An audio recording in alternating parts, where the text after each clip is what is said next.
Hello, everybody, and welcome to our symposium. We are going to get started momentarily.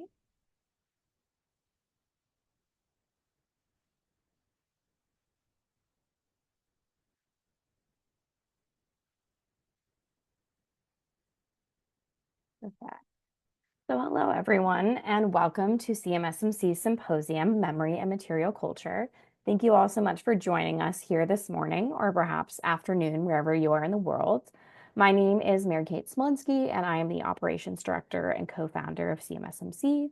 For those of you who don't know, the Coalition of Master Scholars on Material Culture, or CMSMC, is a platform born online dedicated to helping emerging and established master scholars by providing a space to publish their work and contribute to the expanding field of material culture.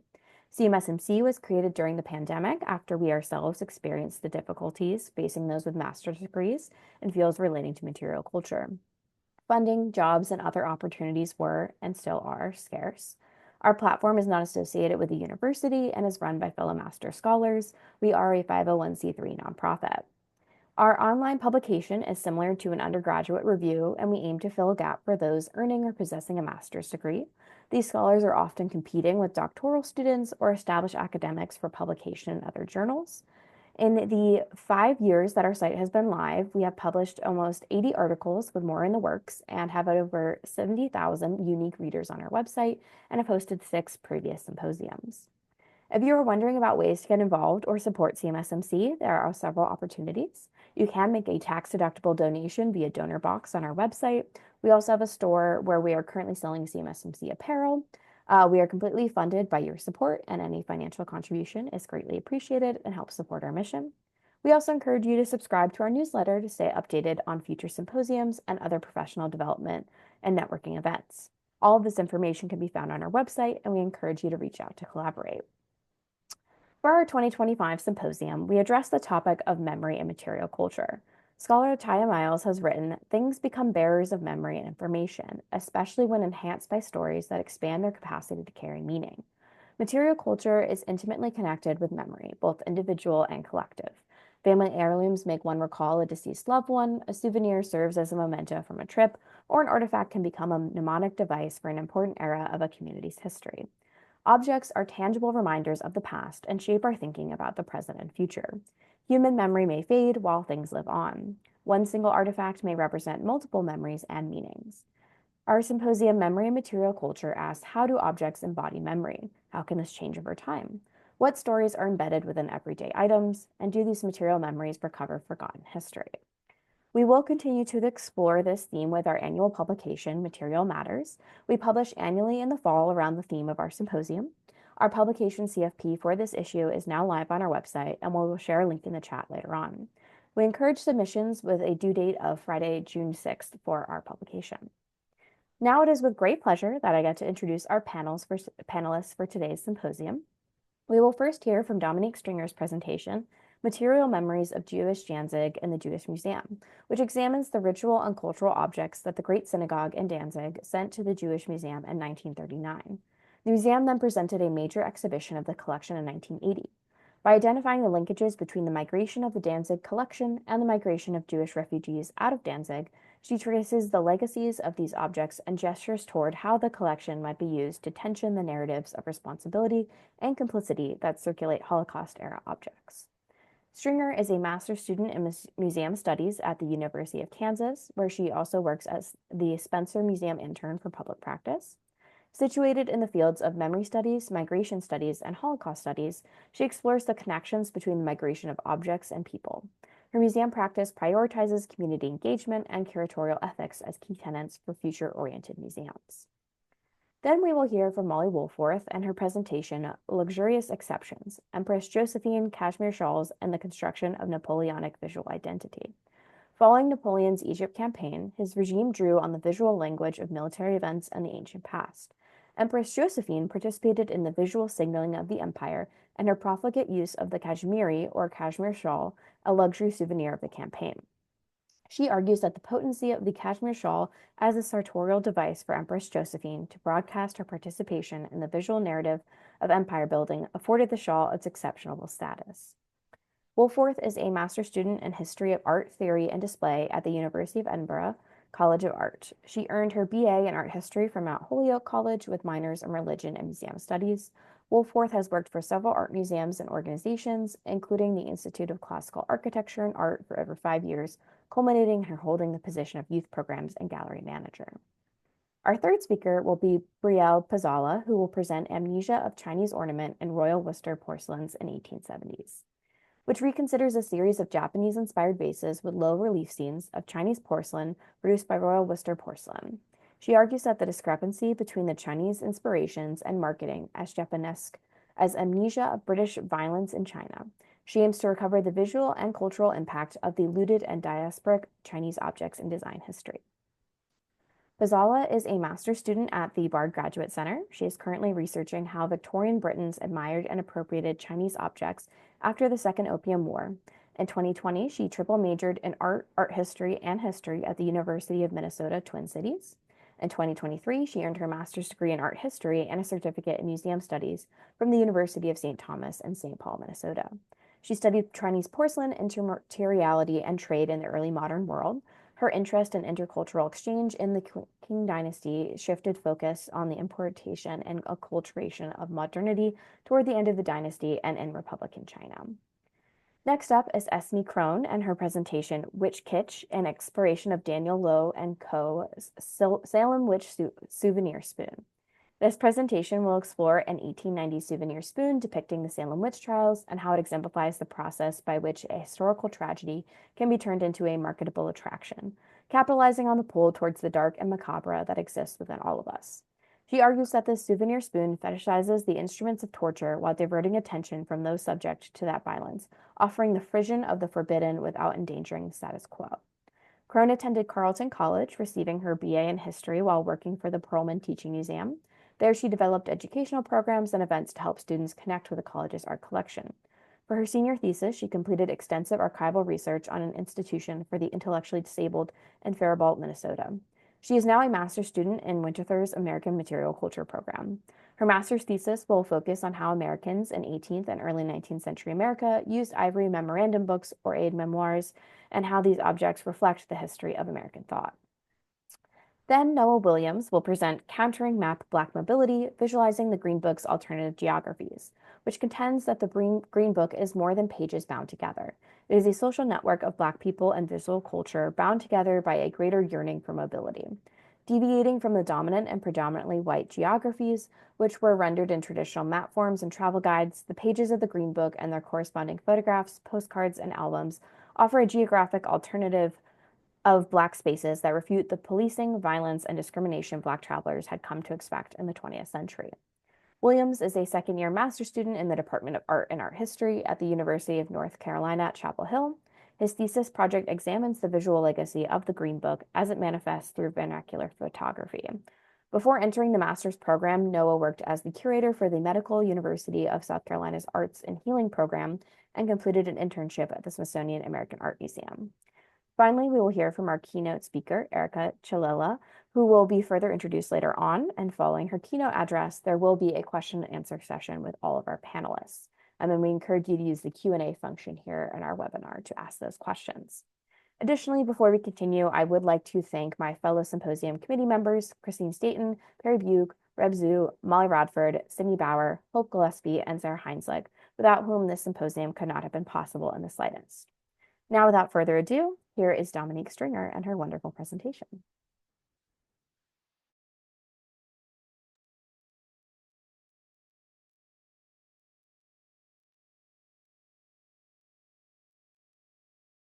Hello, all. I'm so excited to be presenting today to begin our panel with a discussion of the material memories of Jewish Danzig.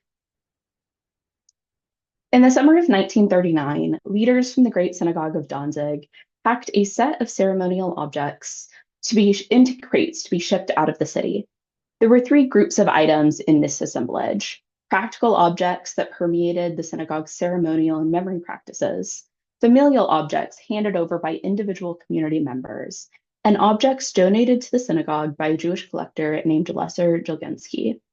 Synagogue leaders removed the collection from the city at a time when Jews were under significant political and social pressure to emigrate from Danzig, as Nazi designs on seizing the once German city became clear. In so doing, the synagogue was able to preserve many of their objects from Nazi looting and destruction, while also providing funds to assist Jews with immigration out of the city. The community sent the collection to the Jewish Theological Seminary in New York City, where a group of Jewish Americans, many of whom were first or second generation immigrants themselves, had agreed to house and care for the objects. 41 years after the collection was brought to New York, the Jewish Museum presented a large scale exhibition of the Danzig collection titled Danzig 1939 Treasures of a Destroyed Community. Opening on March 26, 1980, Danzig 1939 would remain at the Jewish Museum for several months before touring across the US and Germany. The Danzig 1939 exhibition offered the museum the unique opportunity to more fully use a long-standing segment of their collection to reach Jewish and non-Jewish visitors due to the renewed emphasis on Holocaust memory in 1980s America. This invites the question, well, it will invite the question whenever the slide starts moving.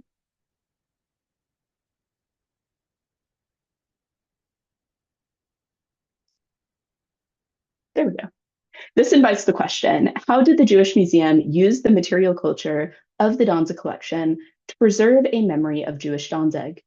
Using the physical objects, photographs, and a description of the object's migration, the Jewish Museum called on the material culture to stress the complete destruction of the Danzig community and the responsibility that the museum had been given to care for the community's legacy.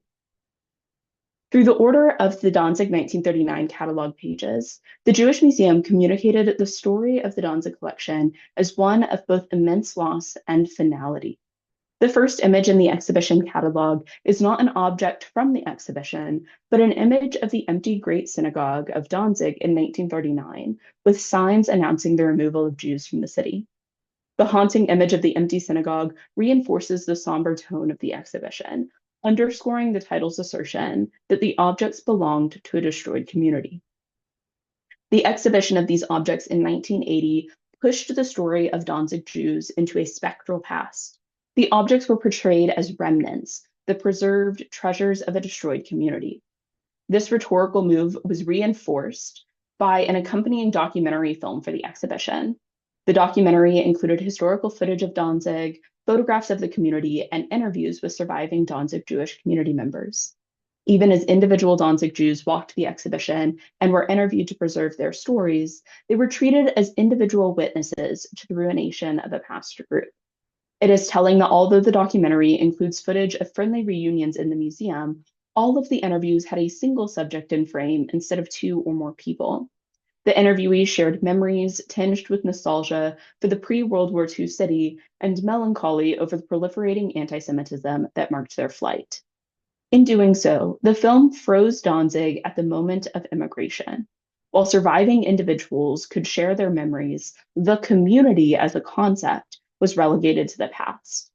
By interviewing individuals as survivors of a past community rather than members of a living community in diaspora, the museum identified the material culture of Danzig Jews as the remnants of a past group rather than a living community. This narrative of haunting was particularly effective because it was supported by the shifting physical and geographic structures of Danzig. During the same period when the objects were sold to the seminary, the synagogue leaders also sold the synagogue building and cemetery to the city for a fraction of its true value. The synagogue was dismantled, and the empty space eventually became a car park before being redeveloped into a Shakespearean theater after the war. A significant physical presence of Jewish life in Danzig was erased through the demolition of the synagogue building. More broadly, shifting political structures consigned Danzig to history as a demolished pre-World War II city. While Gdansk was in the same location, this new Polish city was rhetorically distanced from the city that came before it. Soviet Union-era politics widened the divide between Danzig as a historically German city and Gdansk as a strictly Polish location. The physical and socio-political erasure of the locations of Danzig Jewish history facilitated the temporal displacement of Danzig Jewish identity to the past tense rather than the present tense. The word Gdansk only appears once in the Danzig Museum 1980 catalog, in parentheses as an alternate name for Danzig without any further context. The Jewish Museum of the 1980s, as an American Jewish institution, did not see a future for Jews in communist controlled areas, including the Polish People's Republic, outside of immigration. This stance is reflected in the Danzig 1939 exhibition through the presumption that the Danzig Jewish community was not only lost, but that it could not be regained. Through the photographs of the vacant synagogue, retrospective interviews with individuals who fled Danzig, and silence regarding the then contemporary city of Gdansk, the Jewish Museum suggested to visitors that the life of the Danzig Jewish community ended at the moment of immigration in 1939. The Danzig 1939 exhibition also positioned the Jewish Museum as the chosen caretaker for this collection of material culture. While the first image in the 1980 catalog is of the empty synagogue, the first paragraph in the preface begins with the arrival of shipping crates on the doorstep of the seminary in New York. The story does not have to begin in New York City in 1939. The Jewish community of Danzig were the ones to create, collect, and use these objects, some of which were several hundred years old. Beginning the preface to the catalog with the object's arrival in New York naturalizes their place in the museum collection, allowing the seminary to claim ethical responsibility over the objects. For the Jewish Museum in 1980, the museum's preservation and exhibition of the Danzig collection was framed as a duty to care for the objects. Education, which is central to the American Holocaust memory, has infused discussion about the Danzig collection since its arrival at the museum. The synagogue originally sold the collection with the stipulation that if a free Jewish community was reestablished in Danzig within 15 years, the seminary would return the entire collection. Because no reestablished Jewish community reached out to claim the collection in that time frame, the Jewish Theological Seminary claimed full ownership over the objects.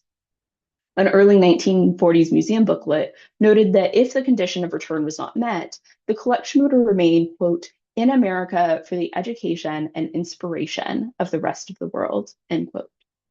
This language is repeated verbatim in the 1980 catalog, cementing the idea that the museum has the responsibility and the moral authority to use the collection for education. This commitment to education is commendable, but the Danzig case also highlights the potential tension between community memories and the museum's commitments to memory through material culture. In the exhibition catalog, the museum thanked a man named Moshe Lindau for his interview as a former Danziger.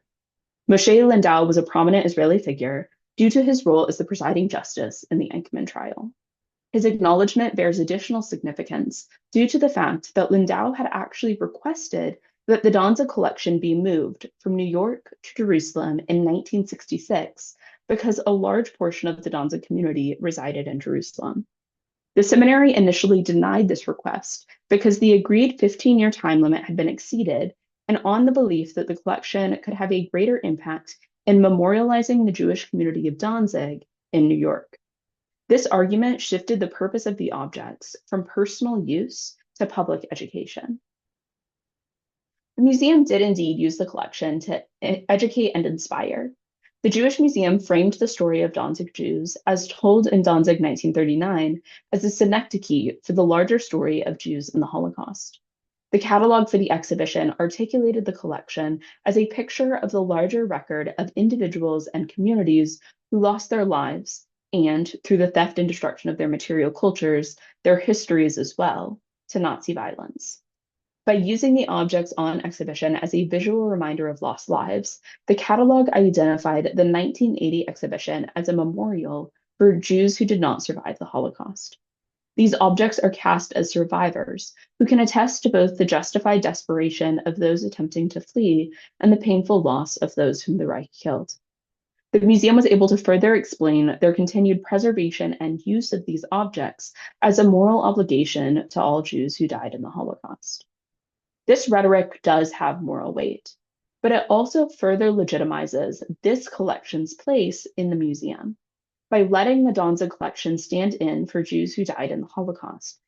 The 1980 exhibition signaled that because the Jewish Museum was a Jewish institution, the Danzig objects belonged rightfully within their collection.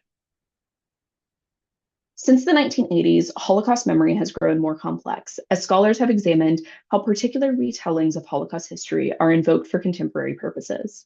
The Danzig 1939 exhibition is one example of how American museums have negotiated public education about the Holocaust with their investment in maintaining the material culture that resides in their collections.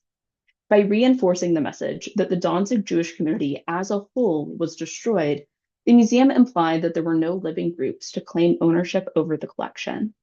The language of responsibility to educate and inspire then positioned curators as caretakers charged with the preservation of the Danzig Jewish memory. This preservation of memory was expressed in moral terms. Because the material culture was remarkably well documented, the museum used it as a symbol for the larger memory of lost Jewish life in the Holocaust. The mediation of the Danzig Jewish memory and the Danzig 1939 exhibition both taught Holocaust history and validated the museum's continued possession of the Danzig Jewish community's material culture. Thank you.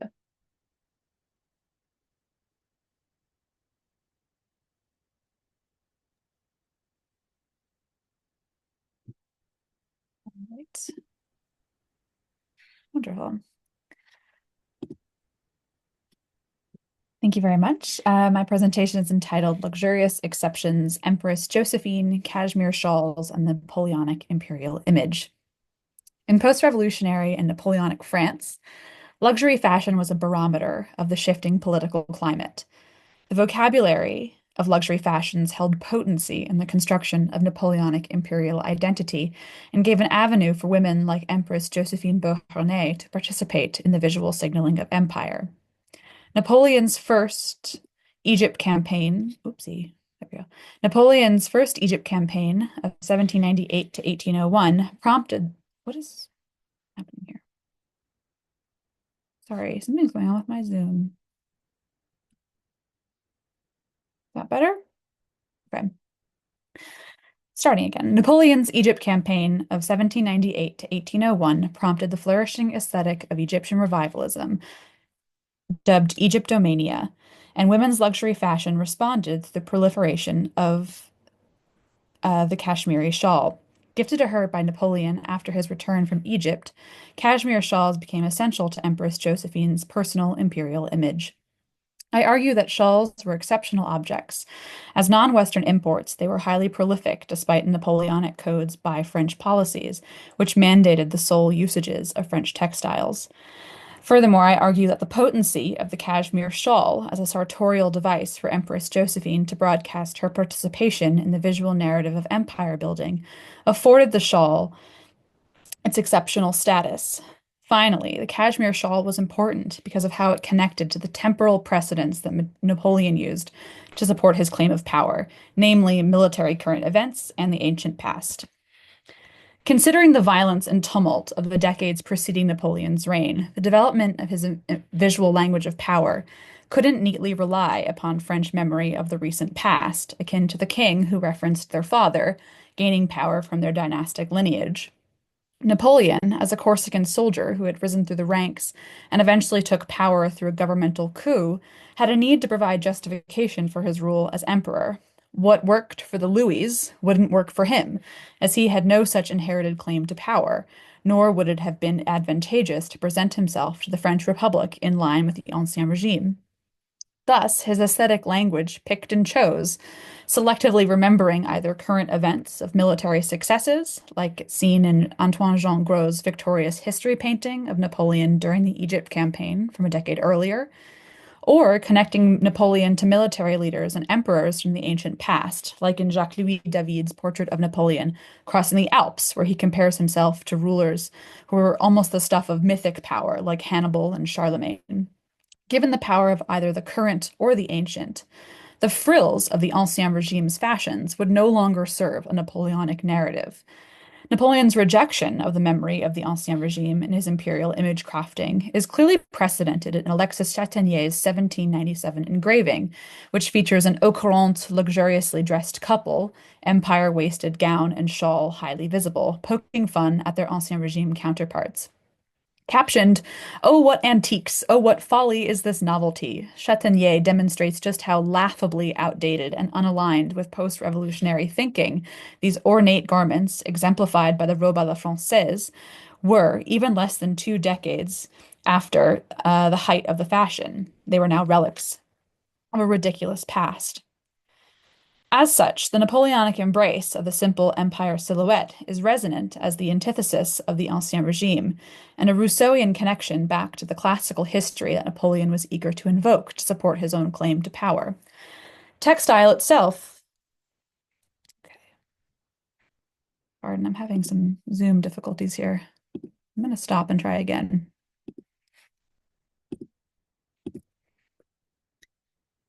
Textile itself was thrust into the political conversation as well. Faced with the French economy that had undergone the shock of a revolution, Napoleon required that women's courtly fashions must be made from French textiles, and particularly banned the wearing of imported muslins with his continental blockade in 1806. Hortense de Beauharnais, Josephine's daughter from her first marriage, described just how emphatically Napoleon enforced these by French rules, even within her mother's own household, describing how, when my mother or I would come into the room wearing an elegant dress, his first question was, "Is that gown made of muslin?" If a smile betrayed us, he would instantly tear the guilty garment in two. Josephine's public-facing imperial image thus exhibits these standards, as her garments... What's happening? I don't understand. I'm sorry. Josephine's public-facing engagements.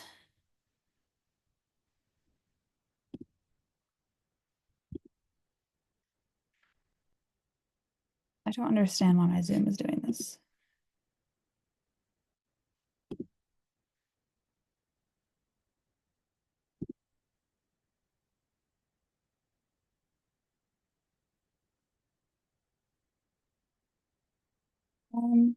Would a committee member be able to jump in quickly? Absolutely. Molly, do you want to send me the slides? And we can Yeah, either, I can try. Would it might be helpful if someone else just jumped in and I can yeah, sort of try to sort out on my own end quickly? absolutely. Let's do that. Brielle, if you are ready to go, we can jump to Brielle's and then come back for Molly's.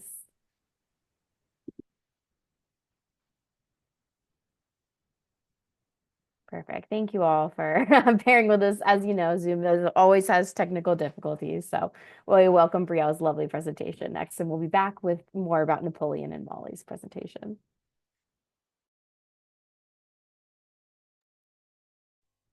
Thank you, everyone at CMSMC for organizing and including me in this incredible symposium.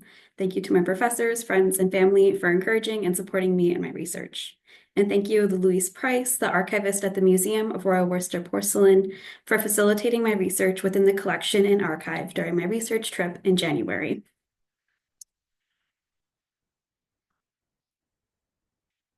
This presentation will discuss the appropriation and amnesia of Chinese sources in Royal Worcester porcelain vases from 1872 and 1873. These vases were first exhibited at the 1872 and 1873 international exhibitions in London and Vienna, respectively. Following some background on the Royal Worcester Porcelain Factory, I will delve into the print sources, histoire of fabrication, and examples of Chinese ornament before examining relevant Sino-European history. I will conclude with the popularity of the Japanese style, that replaced all attributions to Chinese sources. The factory first opened in 1751 with the porcelain recipe developed by Dr. John Walls. For the first century of production, many wares took inspiration from Chinese export porcelain and Japanese Arita ware. By 1851, Royal Worcester porcelain fell into a relative decline in popularity. In 1852, R.W. Binns and William Henry Kerr took over the leadership of the factory before Kerr's departure in 1862. R.W. Binns, as the sole proprietor and artistic director for 25 years, transformed the factory. He was inspired by international exhibitions. Here we see his season pass to the 1851 Crystal Palace exhibition. He formed his own collections of ceramics for study, including approximately 10,000 East Asian ceramic objects, copying the model of what became the Victoria and Albert Museum. R.W. Binns also took on apprentices, including the artist James Hadley, who designed the focal series of vases. Under Binns' leadership, the factory expanded from 70 to 700 employees between 1851 and 1887. Profits increased from £642 in 1863 to £3,527 in 1871. Binns also extensively promoted the factory through publications on its history and through international exhibition pieces. The vases. My research started with a series of vases that were on display at the 1872 International Exhibition in London. The series was attributed as either copies, imitations, or adaptation of the Japanese in the Art Journal catalog of the International Exhibition. From my background studying Chinese decorative arts, I suspected Chinese inspirations. The Victoria and Albert Museum had a similar hunch when displaying a pilgrim flask with the Guangzhou Chinese export album. The museum label suspects that James Hadley was inspired by this or a similar series of export albums from the 18th century. In 1872, the V&A actually purchased that very flask that was in the etching on the previous slide. In fact, a majority of the designs are from Stanislas Julien's Histoire et fabrication de la porcelaine chinoise. Hadley modified the scene by removing the potter in the background and repositioning the artisan transporting a wearboard. Histoire et fabrication was a loose translation of Chinese sources by the most famous European sinologist of the day, Stanislas Julien. He collaborated with Louise-Alphonse de Salveslard, a chemist at Sèvres, to ensure the book's scientific accuracy and usefulness to French ceramic manufacturers. The book became popular amongst pottery factories in Europe and Britain. R.W. Binns, in fact, owned and cited Histoire and Fabrication as evidenced by his signature on the left. Histoire et Fabrication is a loose translation of the Jingde Jiantao and Chinese gazetteers. The Jingde Jiantao was the first illustrated manual and published history of Jingdejiang China. The author Pu Lan developed the Jingde Jiantao from annotations of the Taoyutu, an imperially commissioned album by the Qianlong Emperor about the imperial kilns. The imagery of the Taoyutu spread beyond albums and print cultures, with scenes appearing on Chinese porcelains and even distributed as export albums like the one at the V&A.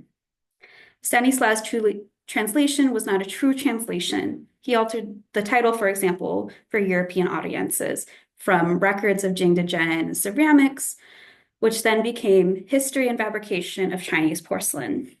Julien framed the content in much broader terms as Chinese porcelain, a style, a type of wares, and a source of inspiration for European porcelain manufacturers. We can also see the difference between the woodblock print on the right and the French lithograph on the left. The woodblock print places the potter in a luscious walled landscape, while the lithograph focuses on the labor of the artisans. The vases returned to the international stage at the 1873 International Exhibition in Vienna. The etching on the left includes a pilgrim flask in the lower right-hand corner.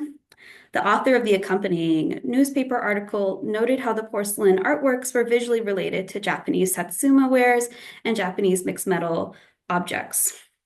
War Worcester porcelain also exhibited an elaborately ornamented iteration of the pilgrim flask as seen in the photograph on the right.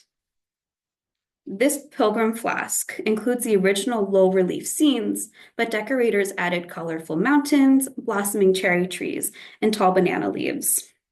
Vibrant interlocking floral motifs frame the central roundel of the scene. The abstracted floral decoration is remarkably similar to the motif on page 63, plate 63 from Owen Jones's Examples of Chinese Ornament. Published in 1867, Examples of Chinese Ornament was an addendum to Owen Jones's seminal work, The Grammar of Ornament from 1856. He illustrated motifs and designs from all over the world, including China, and described both merits and faults of each nation's styles. He disparaged Chinese designs as unimaginative, crude, and inferior to European and Islamic styles. In Examples of Chinese Ornament, Jones deemed Chinese design as worthy of admiration and imitation, a reversal of his original opinion. The artist James Hadley even owned and inscribed a copy of Examples of Chinese Ornament. After the Second Opium War, Jones had access to imperial quality Chinese wares in private British collections, notably Alfred Morrison, inheritor of the Fonthill estate. In 1861, Morrison purchased 1,000 Chinese porcelains from Henry Brolaug Locke, Lord Elgin's secretary in the Second Opium War. By Morrison's death, he owned over 2,000 Chinese objects that were dispersed at auction. Scholar Katrin Hill has written about design reformers' aesthetic colonialism of looted objects, notably connecting Owen Jones's illustrations to Chinese objects. To show the transformation from the original to illustration to industrial object, I'm including this pair of Qing Dynasty vases on the left at the Penn Museum that visually match a design and examples of Chinese ornament with a tile by a design reformer, Christopher Dresser. It was made at Minton, Royal Worcester Porcelain's main competitor. Historian Ellen Wong suspects that the timing of Histoire Fabrication was an extension of the colonial violence of the Second Opium War. Here, Jones is also part of the violence of the Second Opium War. This war culminated in unequal treaties and looting of Yuanming Yuan. Lord Elgin, the son of the man who took the Parthenon marbles, led British forces to Yuanming Yuan and forced the signing of the Treaty of Tianjin with China in 1856. He also forced the similar Ansai treaties upon Tokugawa Japan, which then spurred Meiji Japan's westernization efforts and cultural diplomacy. I'll quickly note that the European merchants gained favorable conditions through these treaties to import porcelain and export goods and silver in several Chinese cities along the coast. This eroded Qing Dynasty economic autonomy and ultimately weakened the dynasty that was simultaneously attempting to cope with the Taiping Rebellion and ecological disasters. The war culminated in the diaspora of imperial Chinese objects. Louise Tythacott and Stacey Pearson, art historians at SOAS in London, have done tremendous work on the social lives of the looted objects in the European art market. They note that the attribution to Yuanming Yuan, also referred to as the Summer Palace, denoted quality. In the Victorian period, this attribution did not invoke the violence of the spoils of war like it does today. Their research seeks to identify looted objects and critically examine the historic display practices. I suspect the amnesia of Chinese provenance and inspirations was intentional as Victorian dialogue distanced Britain from the violence of the Second Opium War. In contrast, Japan in the Meiji period was able to westernize and shape its perception in Europe. Iwakura Tomomomi, the second most powerful man in Japan, visited Royal Worcester Porcelain in 1872 as part of his larger diplomatic mission to renegotiate the Ansai treaties and study Western models of industry. Political relations and cultural diplomacy between Japan and Britain merged under Sir Rutherford Alcock. A British diplomat, he lived in China before he became the British Consul General and Minister to Japan. Alcock collected Japanese art and published art industries in Japan in 1878. He even befriended Christopher Dresser, the designer of the Minton tile, who became an importer of Japanese goods. Japanese objects gained a reputation as high quality, well-designed, and fashionable. Victorians praised Japanese art in comparison to Chinese art, notably lacquerware, with one exception, porcelain. Chinese ceramic forms were viewed as universal ideals that were meritorious enough to subsume into the Japanisme phenomenon. In 1897, R.W. Binns published Worcester China, a record of the works of 45 years, 1852 to 1897, codifying the history of the factory during and beyond his tenure. It cemented the dialogue of the Japanese inspirations of the vases and fully erased any Chinese associations. Notably, Binns captioned the scenes as the Japanese pottery story, codifying this amnesia. Binns, who owned a copy of Stanislas Julien Histoire Fabrication, fully erased the Chinese sources of the scenes. Binns marketed the vases as Japanese in alignment with larger stylistic and socio-political forces following the Second Opium War and modernization of Meiji Japan. Thank you. Wonderful. Thank you so much, Brielle. We are going to jump back to Molly's presentation. And so we'll switch back to Molly and then we'll move right along with our normal schedule of events. Thank you all. Thanks everyone for bearing with me. We love when PowerPoint and Zoom decide to have a mind of their own. Before I jump in, just very briefly to recap what I had spoken about earlier, Napoleon is essentially just trying to distance himself from the visual imagery of the Ancien Regime. And for women, that happens very visibly through their fashion to separate themselves from what had just been overturned in France. So Josephine's public-facing imperial image thus exhibits these standards of a new empire style, classically inspired style. As her garments in Francoise Gérard's Josephine in her coronation robes depict a resplendent empress in her French-made fashions. Made with textiles coming from workshops in Lyon, the depictions of the empress dressed in her contemporary French finery represents the rebound of the industry. Josephine makes the Ancien Regime an afterthought in this work, with Napoleon's projection of power clearly rooted in the current greatness of France and his rule. Next slide. Given this emphasis on patronizing the French textile industry, it's surprising that one of the most recognizable parts of Josephine's personal style, the cashmere shawl, is one of the only imported exceptions to this fashion monoculture. While present before the reign of Josephine, first appearing in about 1790 in paintings, the cashmere shawl rocketed in popularity due to the empress's popularization of the accessory, making it quickly an essential for consulate women. But what was so desirable about specifically imported cashmere? Despite the Napoleonic codes that put that blockade in place on imports, the production of French cashmere equal to the imported versions was a challenge. Indian-made cashmere was woven in one piece, with no unsightly piecing together of smaller, easier to weave segments, as was common in French-made versions. Additionally, the true distinction between French imitation cashmere and Indian imported cashmere was the inability of French weavers to create textiles with legible designs on both sides of the fabric, called espaliné, as opposed to the one-sided au lancé. This was a technique that was only possible upon the advent of the jacquard loom. And while the jacquard loom was invented in 1804, it wasn't until 1818 that the hole punched card technology was widely implemented on looms across France and able to produce cashmere of both the quality and the volume that the French market demanded. Next slide. While the Continental blockade halted the textile's legal import via British ships, the fashion craze did not abate. Women largely turned to shawls smuggled into France from Russia or received them as gifts from their husbands who purchased them on travels abroad. Josephine's collection of cashmere grew to be immense, numbering between 300 and 400, with an inventory of her possessions at Malmaison of 1814, listing the values of the most expensive of her shawls at 8, 10, and 12,000 francs each. Portraits of Josephine by Antoine Jean Gros, Pierre-Paul Prudhon, and Gérard established the convention of her wearing shawls in her non-courtly portraits and create an instantly recognizable image. Next slide.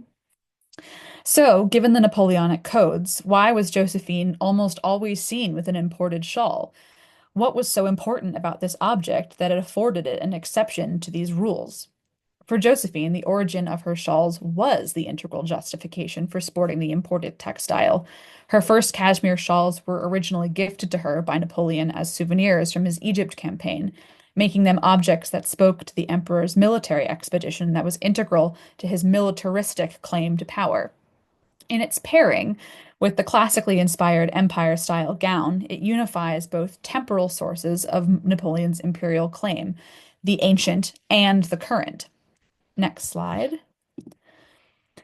Why would a souvenir of the Egypt campaign hold so much power for Josephine, though? Despite the Egypt campaign ultimately failing to the British, the aesthetics of Egypt proliferated across French decorative luxuries. This proliferation resulted from the presence of artist Dominique Vivant-Denon on the campaign, who published a collection of over 200 drawings. His account of his trip was highly popular, and his images of Egypt provided Napoleon with excellent publicity, distracting the public away from his military failure and instead illustrating the cultural supremacy of France, placing contemporary Napoleon on equal footing with this ancient power, not the overturned king. One such etching of Denon's travels depicts a group of explorers scampering over a sphinx. their latter casually leaning against the stone formation, a callous literalization of France's supremacy over the ancient Egyptian culture. Denon thus ideologically reframes the Egypt campaign in a manner that would serve Napoleon's agenda. Empress Josephine had an active role in securing Denon's place on the Egypt campaign, as she had met him while in her first marriage and recommended him to accompany Napoleon to record the military endeavor. Next. Egyptomania was a definitional force in Napoleonic decorative arts, and Josephine was an avid consumer, from furniture to jewelry. This cameo was one that Josephine owned, featuring the bust of Cleopatra, with the parallel connection to the Egyptian queen, demonstrating Josephine's keen awareness of the usefulness of Egyptomania to her own royal stylings. Next. Josephine's most notable engagement with Egyptomania is in the Sèvres porcelain's Egyptian service, which Napoleon offered as a gift upon the occasion of their divorce. Napoleon, allotting her a budget of 30,000 francs, allowed Josephine to dictate the service's style. She insisted on the Egyptian style, and in fact went well over the 30,000 franc budget. Aesthetically, the service followed Denon's precedents, featuring scenes published in his writings, including the Sphinx head illustration, bordered by essentialized symbols of hieroglyphics, papyrus leaves, and other motifs Denon drew. Producing the service took so long that when it arrived at Malmaison 3 years later in 1812, now already divorced Josephine sent it back to the Sèvres factory, as the Egyptian aesthetics were likely to bring the emperor to mind, confirming Egyptomania's power to visually evoke Napoleon and his imperial visual language. Next slide. To Josephine, cashmere was an extension to the political symbolism of Egyptomania, asserting the cultural and, most importantly, military supremacy of France. Appropriating the shawl into her royal image transformed it from a trend into her own version of an all-important military uniform. Cashmere was part of military dress during the Egypt campaign. Before Gros painted Josephine in her cashmere shawl dress, he depicted the textile around Napoleon's waist in Bonaparte Visits the Plague-Stricken in Jaffa. Cashmere, imported or not, was a potent communicative tool and granted Josephine the ability to converse within this militaristic language that was otherwise exclusively available to men. Next slide. This uniform was useful for Josephine as well, similar to how Napoleon, without a personal lineage to justify and empower his role as emperor, Josephine's reign also faced a central dilemma. She was unable to provide an heir to the throne. And in a world where her place in the imperial structure was to ensure succession, Josephine, like Napoleon, required a universal image, like the military uniform, that did not hinge upon traditional markers of her power like motherhood or fertility, but instead on more nuanced political symbols. Next. Shawls sometimes even appear in Josephine's public image, as in Charles-Nicolas Lafond's 1806 painting of Josephine at the Hospice de la Maternité. In Lafond's image, Josephine is the empress of virtue and benevolence, at the service of the mothers and children of the nation, appearing again in her recognizable uniform of white empire gown and shawl. If Napoleon was to appear to his people as a victorious military leader, legible and laudable through his uniform, Josephine could do the same. Next slide. Luxury fashion was a vital language in which women participated in the established visual politics of empire. Josephine's usage, one more slide, please. Thank you. Josephine's usage of the cashmere shawl in her own image as empress set precedent, establishing the image of an ideal Napoleonic woman for countless other wealthy French women to emulate. The uniform of elite women reflected the selective memory that formed the Napoleonic aesthetic, and as such, cashmere shawls offered a rare, exceptional avenue for Josephine and women who styled themselves after her to signpost their embrace of the larger Napoleonic project. Thank you very much, and thank you for bearing with these technical difficulties.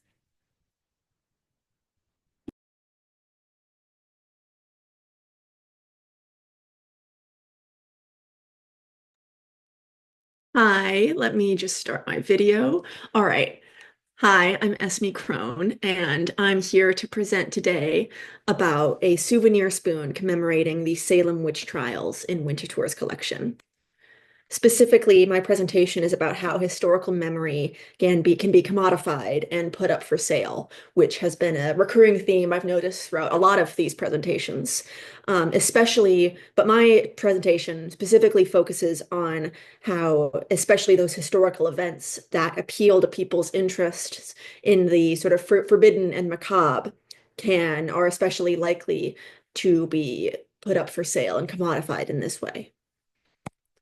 So this whole story starts with a spoon in Winterthur's collection. It's a sterling silver spoon with this sort of distinctive three-lobed bowl. It's pretty small, it's only about 5 inches long, and it's classified as an orange spoon, which is the reason it has these three lobes and a sharp point. It's for like digging orange segments out. But this was only one of several models of this pattern. Daniel Low and Company, the producer of this spoon, also sold this pattern on a bunch of different silver items, like hat pins and like cigarette cases. Like I said, it was produced by Daniel Low and Company and Gorham in 1891. We think it might have been designed by Seth Low, who was Daniel Low's son. And Daniel Low and Company was a company that sold silver and other jewelry in Salem, Massachusetts from 1867 until 1994. So this was a way of commemorating their own local history for them. They were a local business.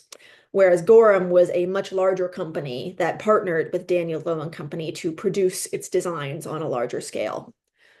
You can actually see Daniel Low and Company's store on this postcard of Essex Street in Salem, Massachusetts, that I'm using as the background for this presentation, sort of positioning it as central in this town.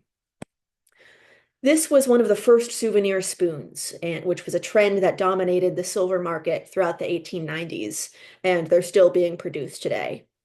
This particular item was really popular. It's actually the second pattern in a series of Salem Witch souvenir spoons that Daniel Low and Company produced. And to show, as a sense of how popular it was, they had sold 7,000 items of this first pattern in 1890, so it was a bestseller.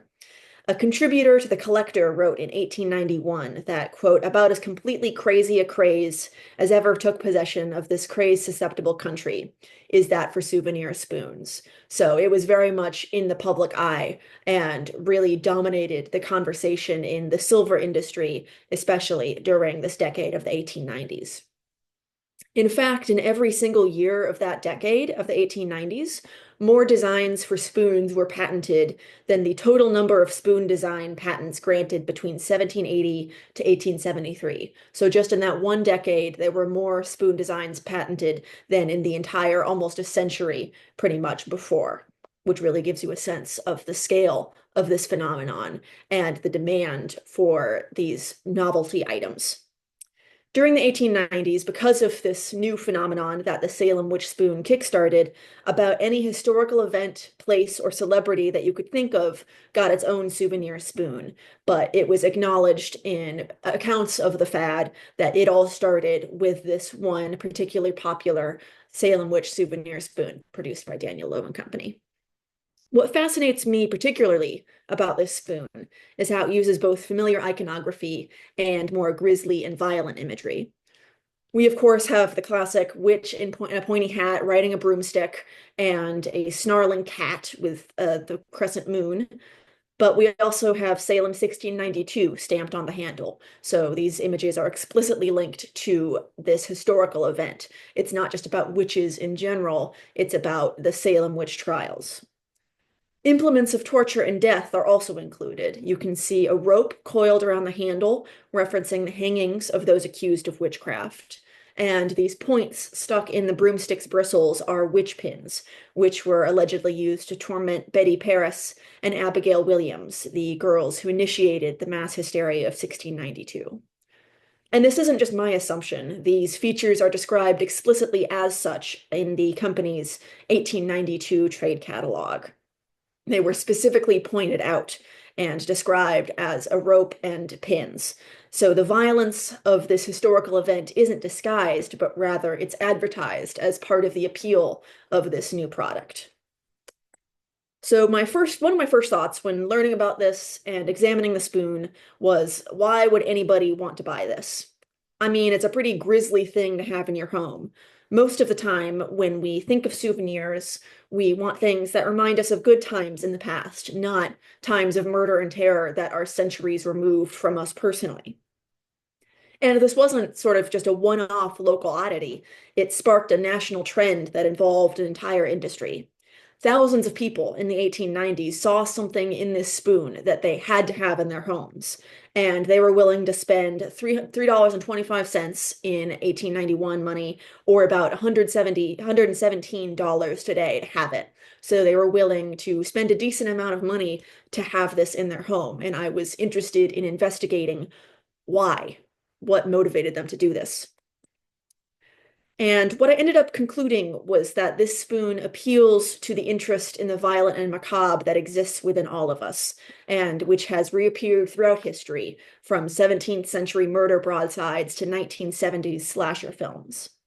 This is why Daniel Low and Company specifically included implements of torture and murder in the spoon itself and the advertising materials for it, namely the rope and the pins that I pointed out earlier. The bloody, bodily, grisly nature of the Salem witch trials was exactly what made this spoon commemorating those events so compelling to consumers. It wasn't something that they wanted to ignore or push under the rug. Rather, it was the main reason that people were interested in buying this product. Although Daniel Low and Company might not have said it exactly that way, they clearly realized the potent power of these events and the opportunity to gain customers by appealing to this historical memory of the Salem witch trials. I think this violence presented in the spoon is made even more intriguing by its contrast with the small-scale domestic object of the silver spoon, an item that we associate with domesticity and the kitchen and dining settings, which is in contrast, of course, with the violence of this historical event that took place very much in the public sphere. This spoon is a transformed utilitarian object, as George Basala writes in his 1982 article of the same name. And as people living in a society with a surfeit of objects, even in the 1890s, we are especially fascinated by those pieces that have been formed with functions beyond the purely practical in mind. Yet in this presentation, the witch is also depersonalized and de-animated. She's not seen as an actual threat, right? She's denied the possibility of resistance and power that made witches so terrifying to figures of authority throughout history.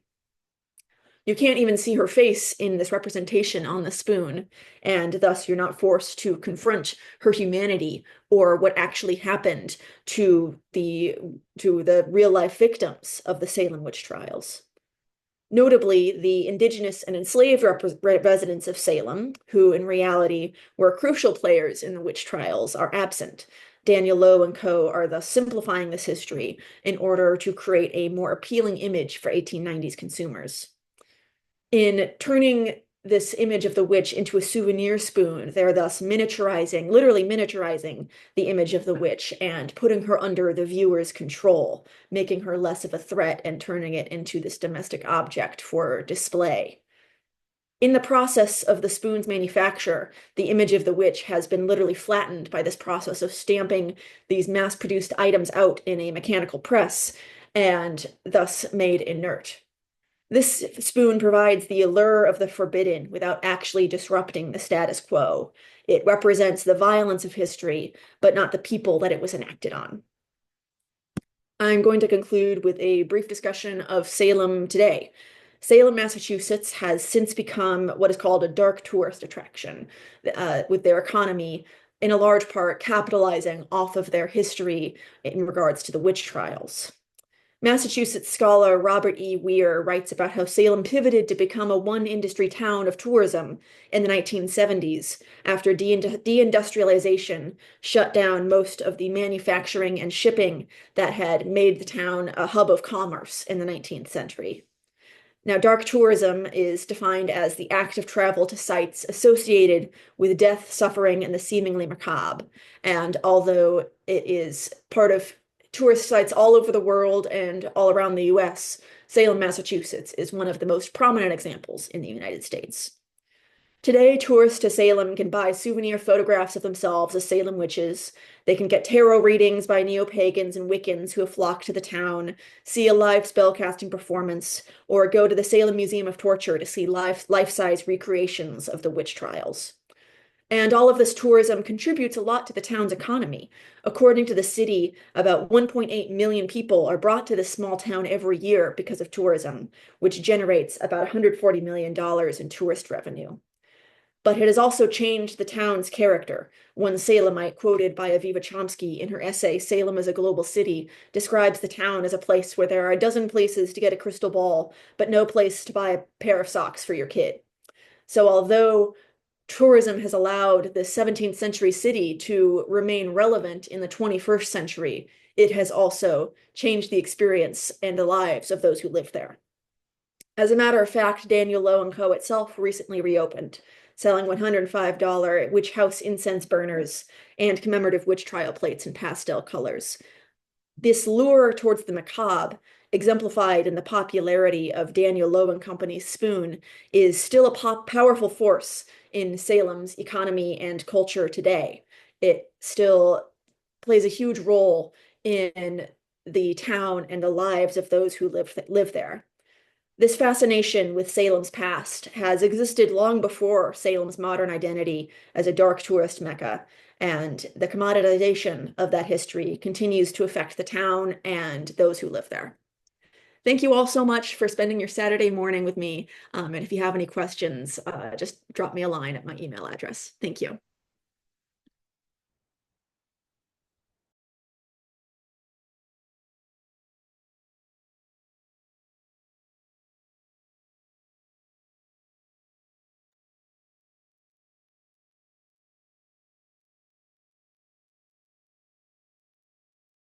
Hello, everyone.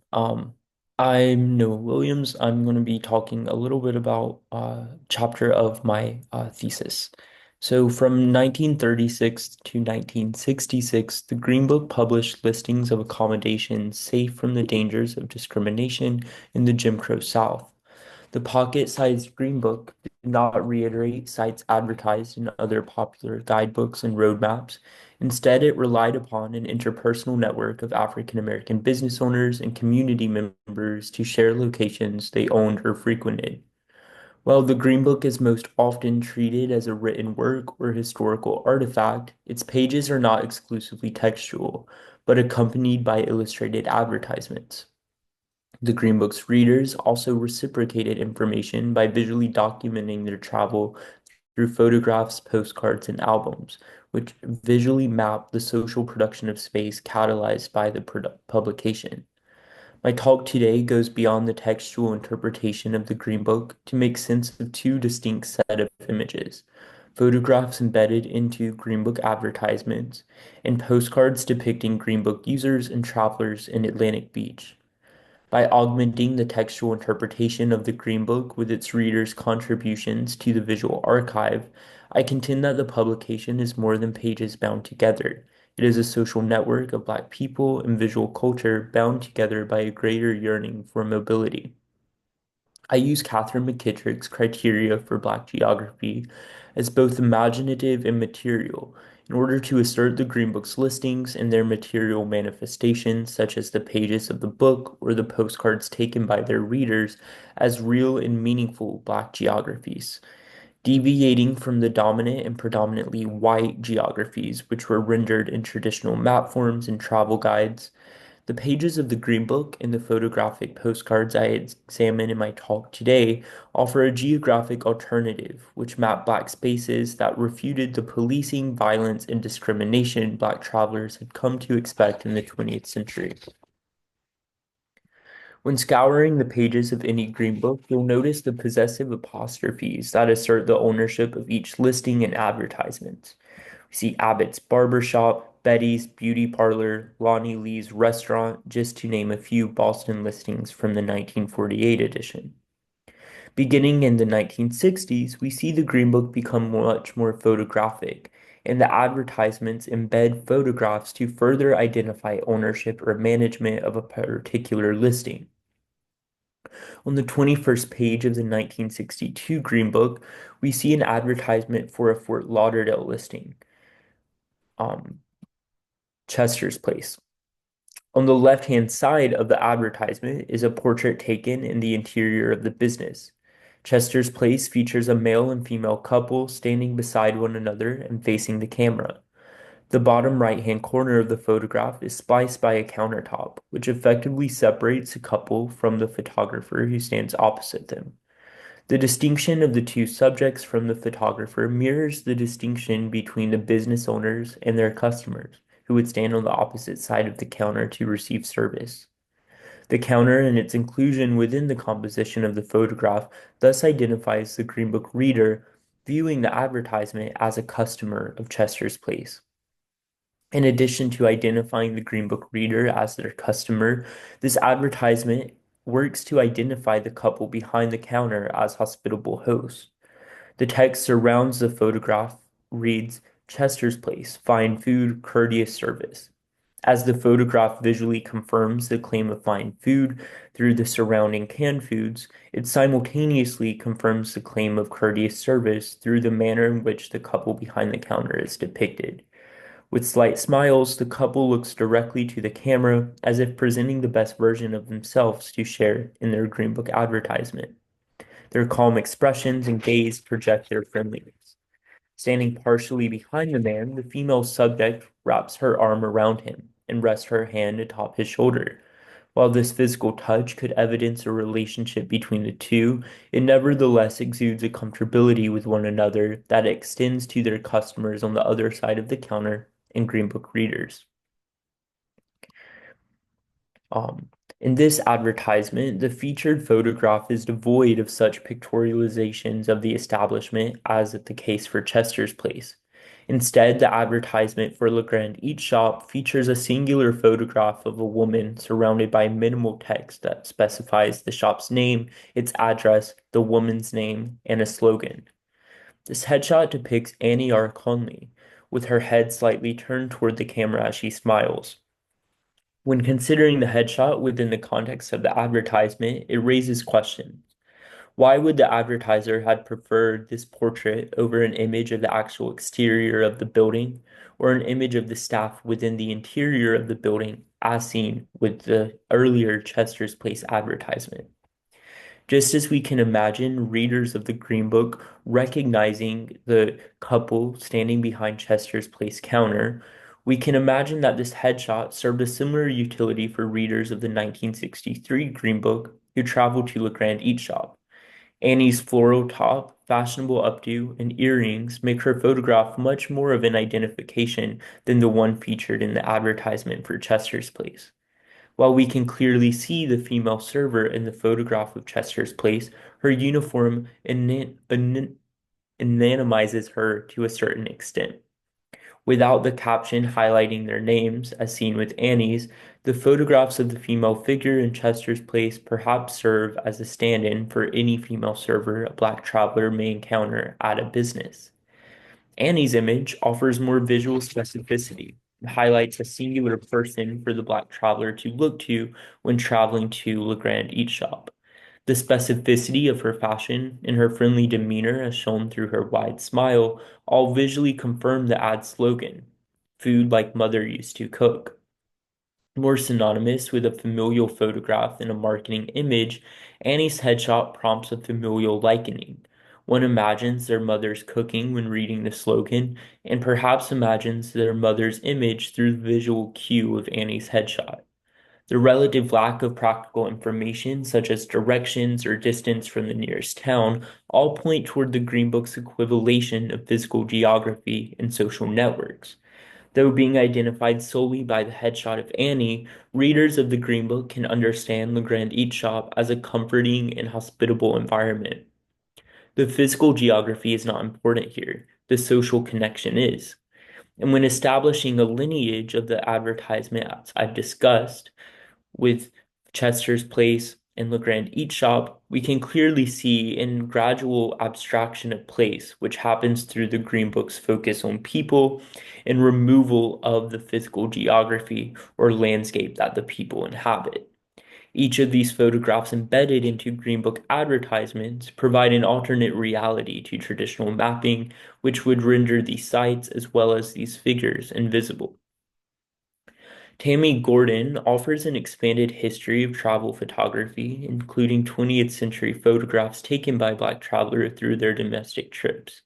Gordon specifically looks at the prevalence of archival images featuring Black travelers in front of the automobile while considering both the car and the camera that took the image as subversive tools that allow Black people of the 20th century to assert themselves despite the prevalence of racist images and depictions. While the images assessed by Gordon show Black travelers standing beside their actual vehicles, I direct my attention to a collection of images set against carefully painted backdrops that frequent the photographic postcards of Atlantic Beach.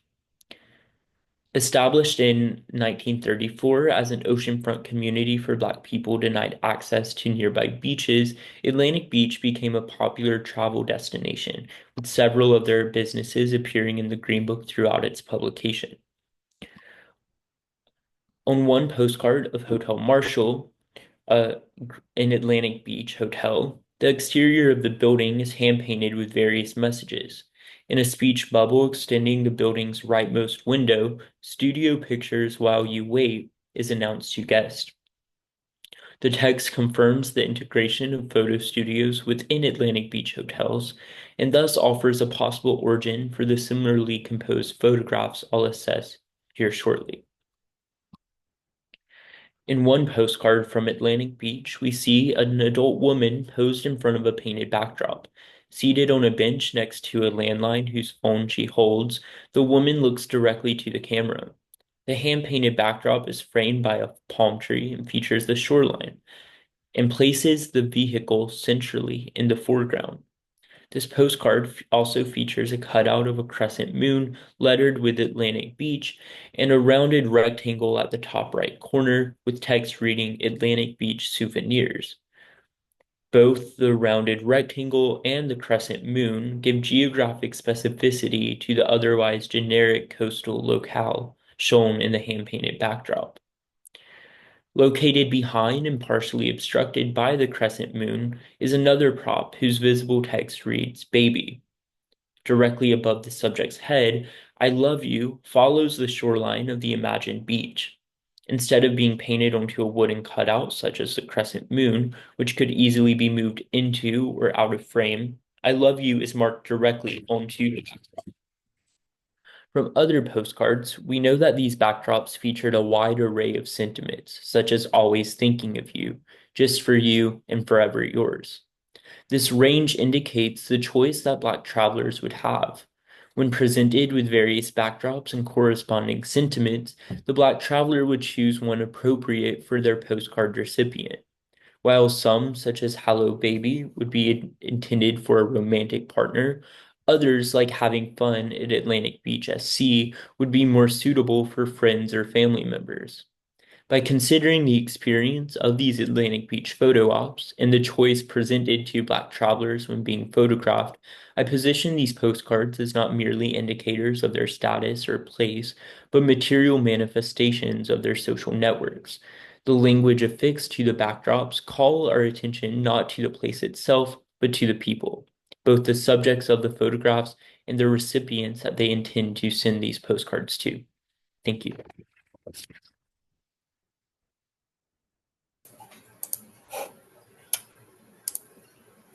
Good afternoon. Thank you for joining us today for our symposium, Memory and Material Culture. We are grateful to our panelists, Dominique, Molly, Brielle, Esme, and Noah, for sharing their research and perspectives today. My name is Sarah Henslick, and I have been involved with CMSMC for 5 years. It's my great pleasure to introduce today's keynote speaker, Erica Chilela. Erica Chilela is an instruction and outreach librarian at Schlesinger Library for the History of Women in America. Erica comes from the Morgan Library and Museum, where she was a Belle DaCosta Green Curatorial Fellow, as well as co-curator on Belle DaCosta Green, A Librarian's Legacy. Chilela holds a BFA from Brooklyn College, a Master's in Public History from Southern New Hampshire University, and a Master of Science in Library and Information Science from Syracuse University. Before her time at the Morgan Library, she worked at the Prudence Crandall Museum in Canterbury, Connecticut, where she worked on reinterpreting the National Historic Site, bringing to light the stories of its African American students in the 1830s. Invested in seeing institutions tell more inclusive histories, she believes that looking at archival collections in non-traditional ways will help provide opportunities for sharing more complete histories. I was first introduced to Erica when I saw her work at the Morgan Library and Museum on the exhibition Belle de Costa Green, A Librarian's Legacy. When my fellow symposium committee members and I were brainstorming this symposium months ago, Erica was my first thought for a keynote speaker. We are delighted to host her today as she shares her talk, Telling Stories in and Out of Place. Erica, the floor is yours. Thank you so much for having me. Let me get my screen up and going for everyone. All right. Well, thank you all for having me here today. It has been such a joy listening to everyone's presentations, and hopefully I can just follow suit with an amazing talk to round us out today. Thank you, Sarah, for the wonderful introduction. I am Erica Chalella.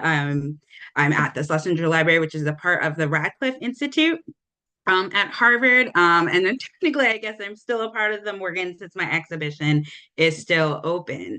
And so who am I? Because I am a little bit of everything. I'm a public historian, an archivist, and a librarian, but most importantly to me, I am a storyteller. One of my favorite things in life to do is to share knowledge I have of people's stories, to share lived experiences. I always tell people I was kind of always meant to do that work despite spending over 12 years in retail before I pivoted to the history field. My friends like to joke all about the time back when I was working in retail and it was a Saturday night and I get called into work and I'm like 19 years old and I'm like, I can't come into work. I'm watching a documentary on the History Channel and it's pre-DVR. And I'm like, I can't come in. I have to finish watching this documentary. And people still very much tell me that story. They're like, you were always meant to work in history. And so I'm blessed to be able to do that work.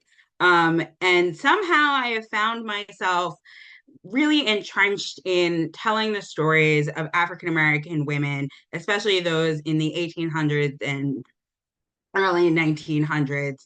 But more importantly, dealing with the narratives that are not always as easy to access. There's this whole, the term archival silences is really, really popular now in archives. And for me, it's always been, but why is that archival silence there? Is it something we know so much has been kept out of history? I mean, we see that fight today as history is being attempted to be erased.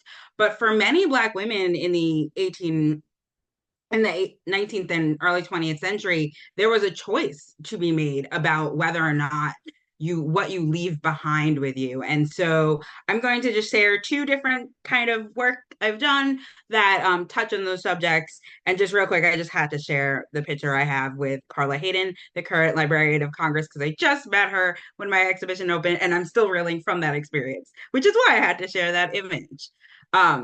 So before, early on in my career, right after, well, not even right after, it was actually 5 years after I graduated with my master's in public history, and I was beginning my master's in library science, I began work at the Prudence Crandall Museum in Canterbury, Connecticut.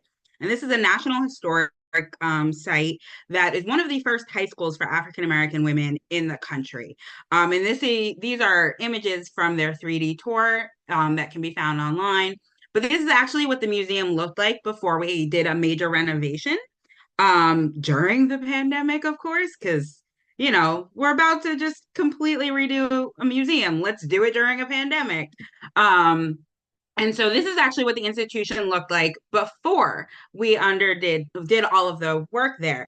And when I came to the Crandall Museum, the curator who was there had just started maybe like a year before I did, but it had been run by the same people for many, many years and had kind of had a single narrative going on. It was the story of Prudence Crandall, this white woman who had decided that she wanted to open up a school in her home, which she did. But when she decided to enroll a Black student, the town will essentially put up a fuss. And she's like, well, if you're going to like try to stop me, I'm just going to make it a school for Black children. Like, I don't care what you say, which is an incredible story to tell. But we knew that there was so much more than just the story of Crandall and how she moved within this building. And for me, as I would walk through and give tours, once I started there, I realized that, you know, it's a historic house. We have the furniture layouts, as you can see here in these images, that most historic houses have. But I found the furniture impeding. It actually made it harder for me to tell the lived experience of the students that attended this school. And it was a really interesting, especially early in my career, of how objects might actually impede how we tell a story if they're not the right objects. When Prudence Crandall left this home in 1834, she sold the house and it stayed in private ownership until it was became a museum in the 1980s. And so none of the furniture is original to the house. Nothing belonged nothing belonged to the house, honestly. And we had very little to go on of how she actually had the rooms set up. And the reason we had so little information is because Prudence Crandall did not keep any records of how her school operated when it was open for African American students. And that's because to document that history would have meant risking the lives of the young women and children that made the trek to come to this school.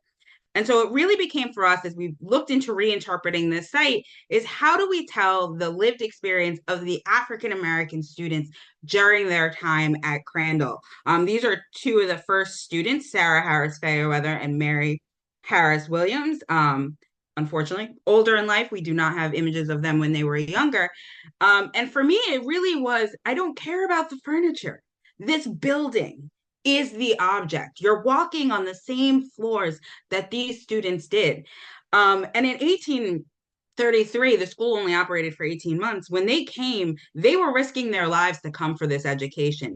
They were elite Black women who were coming. They had resources, they had money, but they knew that coming here was not something that the town wanted. You'll see here, I guess my right, your left, I'm not sure how that always works. You can see a picture of a beam in the building. We found this during part of the construction work we were doing during the rehab.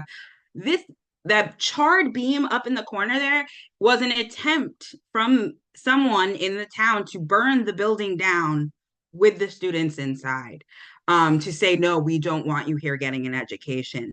And that was the story we wanted to tell. And now part of that ceiling is actually open with a covering so you can still see it. Because we realized that is the story, that is what needs to be told in this site. And so for us, it became the building along with the archival evidence we had to share what went on in the 18 months when this building was open.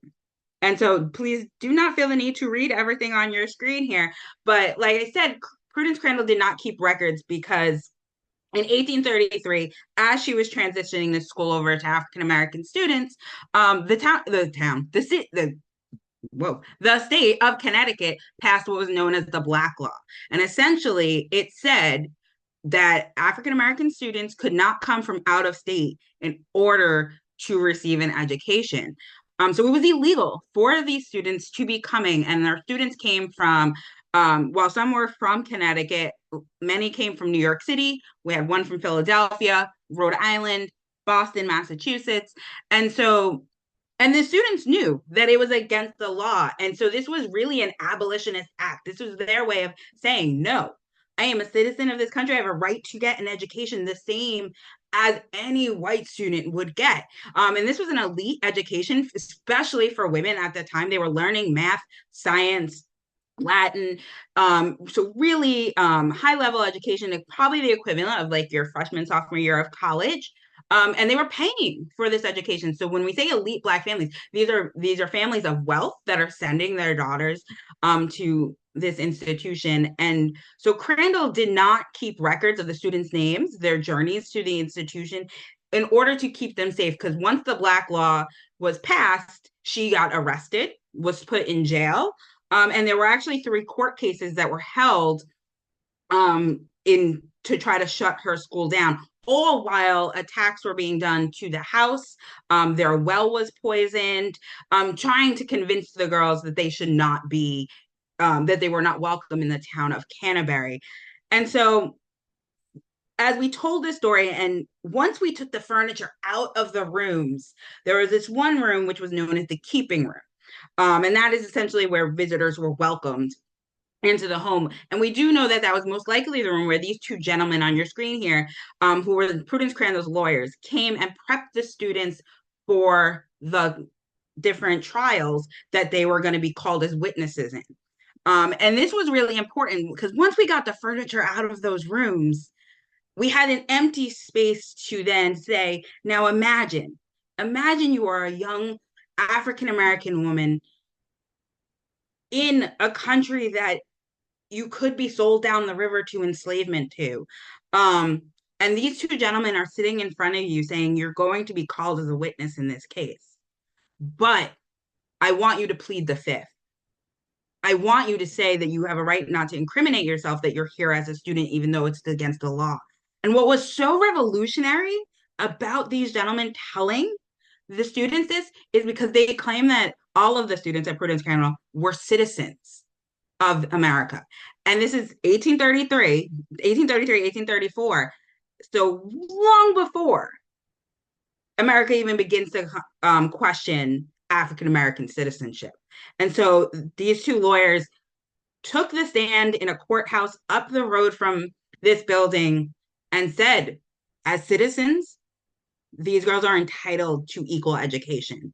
And so that is the story in this empty room now that reverberates around the walls of the building, and it takes on a different feeling. And then we would always kind of turn around at the end of sharing this story and point out the window, because out the window is today a Dunkin' Donuts and a grocery store, but we would point out the window and say, the lawyer who worked for the state, Andrew Judson, his house was across the street. When you're on the wrong side of history, your house becomes a grocery store. And so, and that, so that being in that place is what really cemented the story and made it real for us to share the lives of these students in a way that wasn't possible when you just put a table and chairs and say, okay, here's a chalkboard that they might have wrote on. It doesn't have the same weight. It doesn't share the same importance. That when we took everything away in the building, we could share this story, but also then we're free to tell the story of what happened to the students when they left the Crandall Museum. I call it Crandall Museum, but the Crandall School, because most of the students went on to become abolitionists themselves and fought for equal education for years after they left the Crandall School.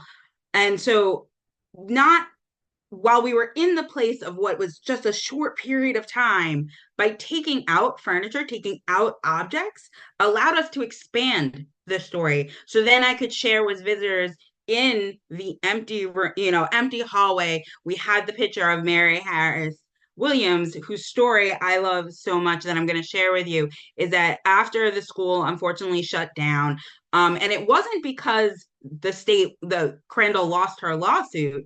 It's actually because the state was like, wait, you're arguing citizenship? Oh, we're not going to do that. We're not being involved in being the state that says, oh, African Americans are citizens. We're just going to dismiss it. And so they dismissed the case. But Crandall at this point says, I went personally and told all of these parents, I will protect your daughters. And she really felt that their safety now was at risk. And so she closed the school in order to protect them. and any trace of it was wiped. And so these young women and girls went off to their own next journeys. And so Mary Harris would end up marrying a gentleman named uh, Peter Williams, and they would, in the middle of the Civil War, I'm still trying to wrap my head around that to this day. In the middle of the Civil War, they sneak down to the South. It's like, you're going the wrong way. But they go down to the South to Louisiana, to New Orleans, and help start Straight University, which is now known as Dillard, which is an HBCU. And Mary becomes one of the first African American educators at Straight, which is just incredible. We know through Straight's records that she taught English.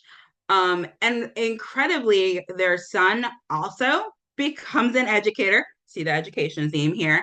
And he marries an educator by the name of Sylvana Franco, who becomes Sylvania Williams, who, when New Orleans was celebrating their 300th anniversary, she was actually honored because she's one of the most famous African American educators in New Orleans. Her school was unfortunately much similar to the experience her mother-in-law went to, was attacked by a mob in 1899 and forced to shut down.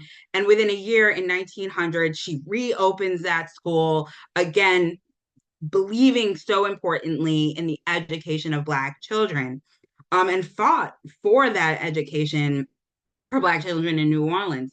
And Mary got to live and see her daughter-in-law accomplish this before passing away in late 1900. And that's just one of the stories of these students. Another one of the students, Julia Williams, goes on to marry the famous abolitionist Henry Highland Garnet. Helps him write one of his most famous speeches in the fight for abolition that ends that the only way to end slavery is with resistance. And he said, resistance, resistance, resistance. She also will be in New York during the draft riots of 1863, escapes with their daughter, runs a school herself. And so, I mean, we had over 20 students. We know many of their stories. Like most Black women, the way we track their stories is through the men in their lives, which is really always the case in Black women's archives so much of the time. But by having an empty building, I found that I was free to tell these stories and I was not constrained in a way that I think really opened things up there. And now the museum, I don't have any new pictures because I haven't been there since it reopened to the public. Thank you, pandemic. And so now it's just new furniture. It's panels that tell this story, which is incredible that we really found that the building was the most important object. The fact that that building still stands to this day, despite everything the town of Canterbury did in the 1800s, tried to make it go away. The legacy of those students and their fight for education lives on and it still gets told, which is just absolutely incredible.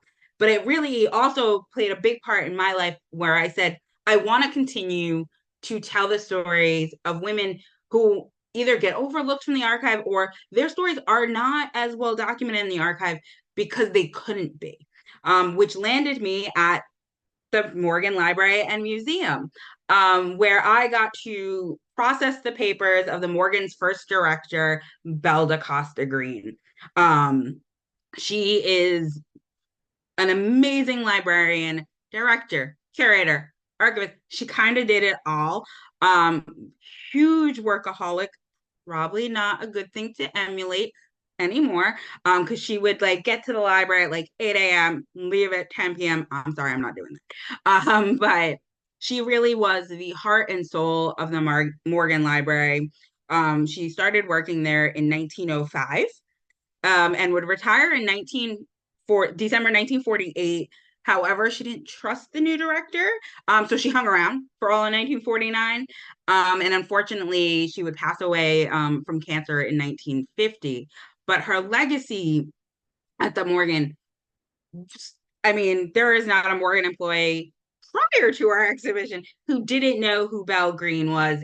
Was always a narrative that was always told within the walls of the Morgan Library. But outside of the Morgan, she was super famous in her day, which I mean, you don't hear a famous librarian, so it's like, okay, that's interesting. But then she was kind of lost to history until 1990. I want to say it was like late 1999. A woman by the name of Jean Strauss wrote the biography on J.P. Morgan, which quick little roundup. J.P. Morgan, really, really famous banker of the Gilded Age. J.P. Morgan Chase is his bank. And, you know, he's just one of those in the vein of Rockefellers and all of those types in New York City at the time. And so Jean Strauss wrote what is pretty much the like best biography there is out there on JP Morgan. But while she was working on his biography, she's like, there's this woman that keeps popping up. Her name's Belle Green. And she really was essential to this library, to his collections. I need to find out more about her. And so she does what any good historian will do. She goes digging, realizes, it seems like Belle Green was born in Virginia, but something's not adding up. Goes to Washington, D.C., scours their birth records, finds Belle Green's birth certificate. And it turns out that Belle DeCosta Green was actually born as Belle Marion Greener in 1879 in Washington, D.C., to Richard T. Greener and Genevieve Ida Fleet. Richard T. Greener is the first African American to graduate from Harvard College. And in that moment, Jean Strauss has the moment that a lot of people are going to start having after her article about it comes out, is that Belle Costa Green was not a white woman, but was African American, and that she had been passing during her time working at the Morgan Library. And this really was a bombshell to people when it came out. Jean Strauss decided to publish an article outside of her book on Belle Green in 1999, telling this part of her history. And it really, when I came to the Morgan, I processed what was known as her professional papers. I put air quotes in that because no archive is ever just fully professional when you're dealing with an individual, especially an individual like Belle Green, whose whole life was her job. And so I read, it's 40 linear feet, 108 boxes worth of material to try to understand who is Belle Green. And most people wanted me to find something about her passing. What were her thoughts on race? What did she think about her father being the first Black graduate of Harvard?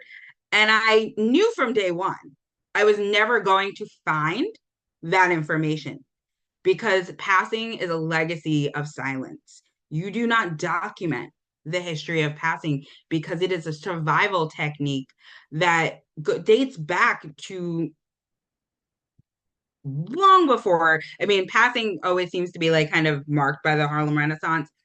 Many people during enslavement used passing as a way to escape slavery. As soon as slavery ended, passing was still a means to escape the South. It was also a way for people to travel within the South and try to make it through safely enough. It was a way to gain economic opportunities at institutions that would not hire African American workers. And so passing really is a narrative that is a complex and difficult and very individualistic. There is no one narrative to passing. And that is Belle Green's story. We have no knowledge of why she passed. We do know it was her mother's decision that she passed. Her mother divorced her father in the 1890s when he decided to kind of go off and do his own thing. There's many rumors that they got a divorce because Genevieve wanted to pass. That's not true. I've read the letters at Moreland Springland Library at Howard, where he writes to his cousin that essentially he's just tired of Genevieve. They clash over money a lot. Richard T. Greener was not the best with money. And Genevieve came from an elite Black family in Washington, D.C. And so that was really the strain of their marriage. And Richard was just kind of not around a lot. He was out doing the work of an activist. He was about to be sent to Russia as a diplomat. And so they parted ways. And Genevieve decides that the family is going to begin passing in New York City. And that's where Bellegreen's story of passing begins, long before she comes to the Morgan. So it's not a means for opportunity for employment there that a lot of people think it is. And it became, as we began work on the exhibition, as I was processing these materials, it became a realization of how do we tell Bellegreen's story in a gallery space, especially one that is so marked by silence. And that's why we decided to name the exhibition Belle Costa Green, A Librarian's Legacy, because at the end of the day, while she doesn't leave us anything on race, she doesn't leave us anything. We know about the opera she liked, we know about the books she loved to read, but she wanted to be remembered as a librarian. That is why her largest archive, which is what we call the professional papers, that is what she chose to leave us, was a documentation of what it meant to her to be a librarian, to give access to a collection that today is considered one of the most amazing collections in the world of the history of works on paper and the written word. And so to say that she didn't leave us anything is a lie. And to say that she didn't tell us how she wanted to be remembered is a lie. She 100% told us exactly how she wanted to be remembered, regardless of race, regardless of gender. At a time, I have this image on the screen here, women who earn big wages. And that's because she was one of the highest paid women in America when she was working at the Morgan. And that's for a librarian. And I always make the joke because she was making around the equivalent of today's money, $200,000. And I'm like, if librarians made that today, well, now I would be very, very happy. And so, like, how do we tell this story with what she wanted us to tell her narrative, but without dismissing the parts of her narrative that obviously people want to know about? And so before we did the big exhibition, I did this small exhibition called Belle Costa Green and the Women of the Morgan to highlight some of our archival finds, but also to show her as she wanted to be seen as a librarian. So it's 3 sections: as a librarian, a mentor, and a friend. And that's what her papers really demonstrate, is her willingness to give everything to the library, her willingness to mentor the librarians she hired and really prop them up and say, I know you can do this work. And then there's the friendships she created by being a librarian. And one of the most, I realize now, one of the things I should have put on the screen is a bigger up image of her paychecks. We have, it was one of the best things to hold in my hand was the paycheck that she signed herself. Which I'm just like, okay, the Morgan's like one of the most like famous bankers in the world, and here she is signing her own paycheck from his bank account, before women had the right to vote. And so holding that piece of paper was just like, oh my, like this is a women's movement right in my hands, in what people just see as a like, oh, that's just an old paycheck. No, this was a sign of power. And this letter that you do have here on the screen was one of the women that she oops, sorry, went the wrong way. I'm trying to move so I can read the letter. I've got things on my screen.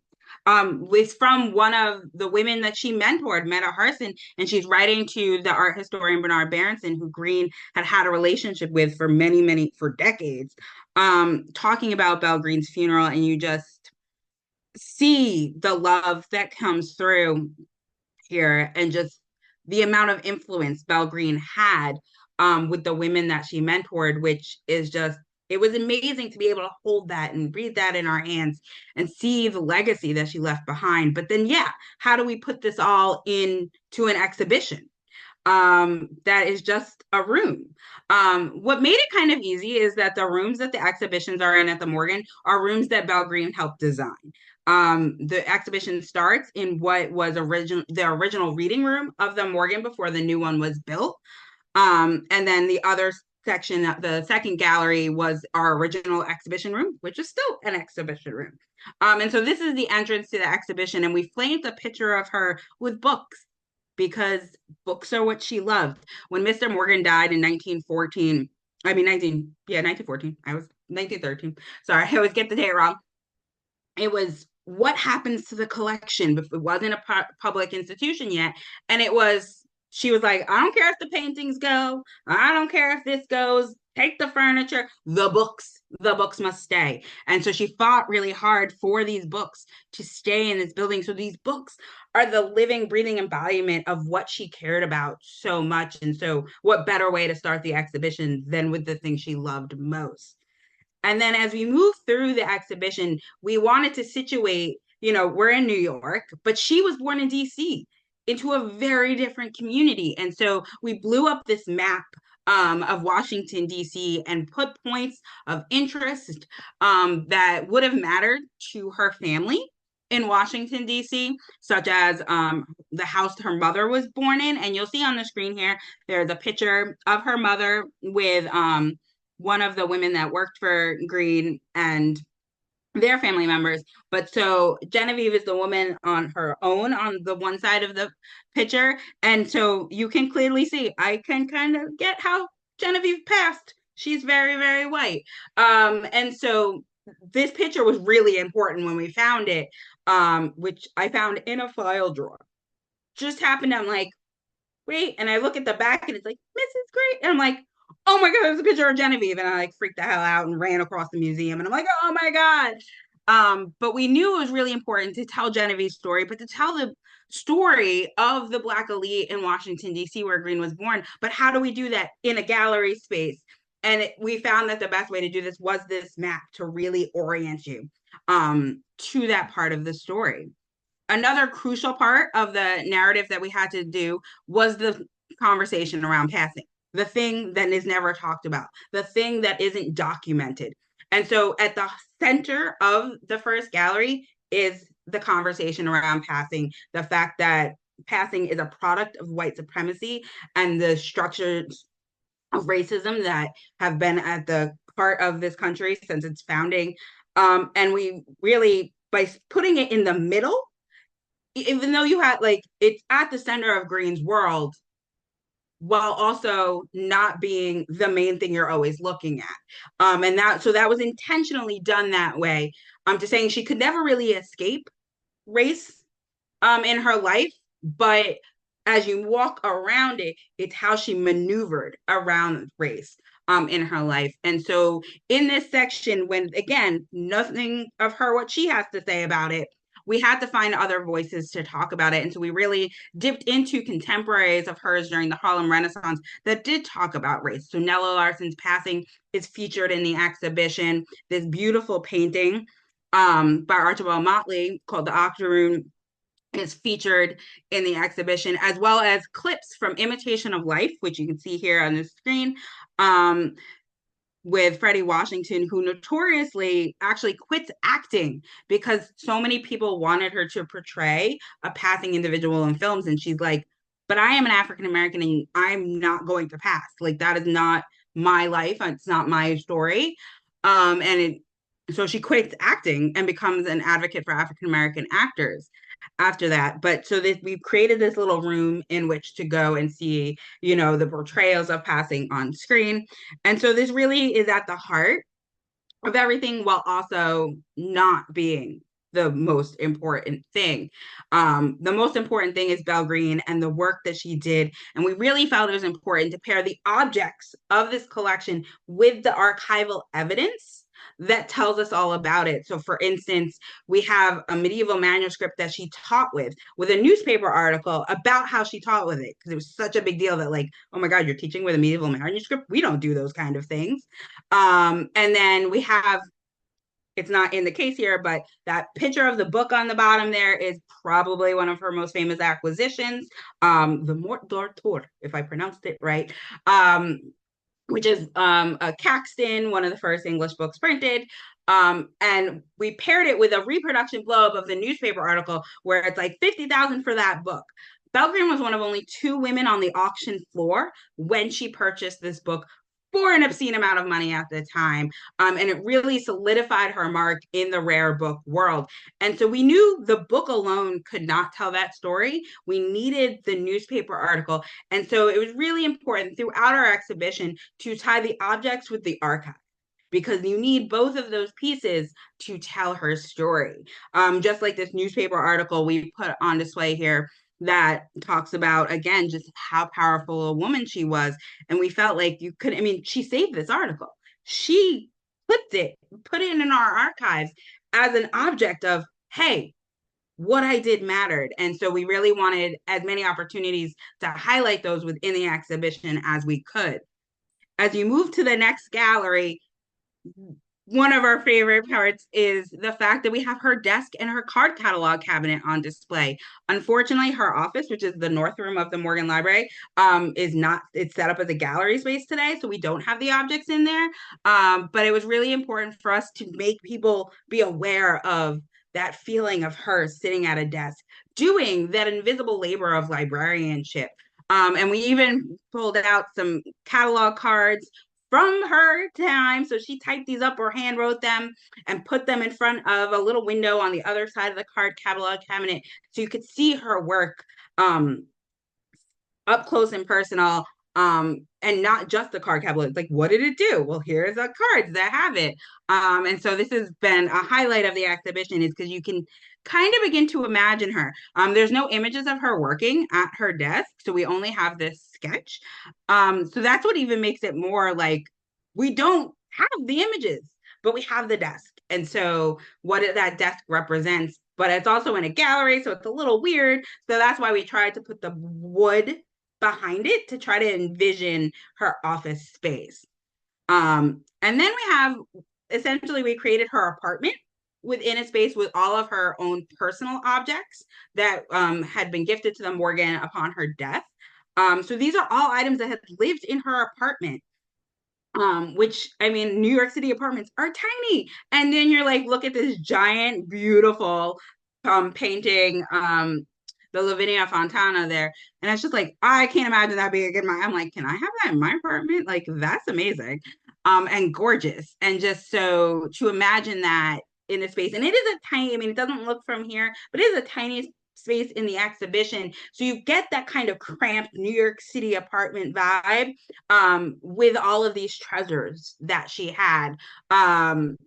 But while also it's still not an apartment, but we did our best to try to recreate that. We recreated, we had some of her favorite books on display, and we're like, we need it to look like a bookshelf. It can't just be like an open book on a stand. We want people to get the sense of how she might have maneuvered with these pieces, in a space that really might detach you from the narrative that we're trying to tell. And so that was cognizant as we developed every section of this exhibition, is how do we make you still feel like you're in her space, in her being, while also just being in what is essentially a general gallery space. And it really, I think it's been coming off pretty well. People seem to be enjoying it.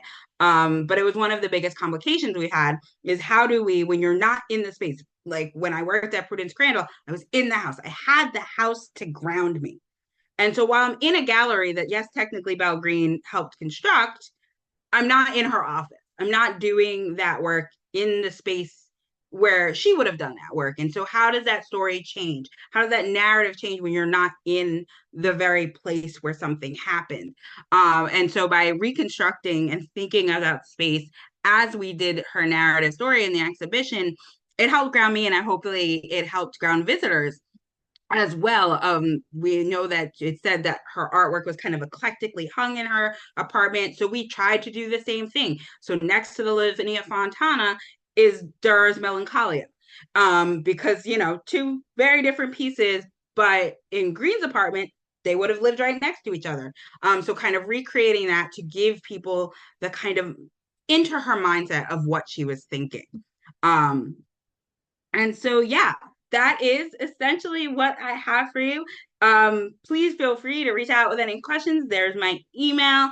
And if you happen to find yourself in New York, the exhibition is open until May 4th. Definitely check it out.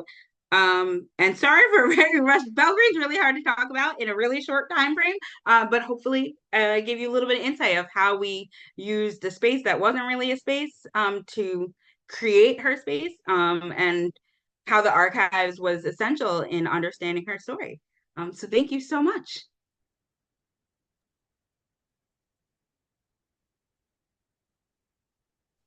Erica, thank you so much. That was super enlightening. If the rest of our panelists want to go ahead and turn on their cameras, that would be awesome.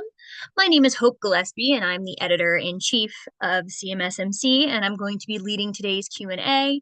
If you do have questions for our panelists, please drop them in the Q&A function, and I will moderate through there. But first, I do have a question for all of our panelists, and I'm going to start with Dominique. Dominique, how would you define cultural memory? All right. I am feeling the pressure of I have to go first, so now everybody else is going to be able to.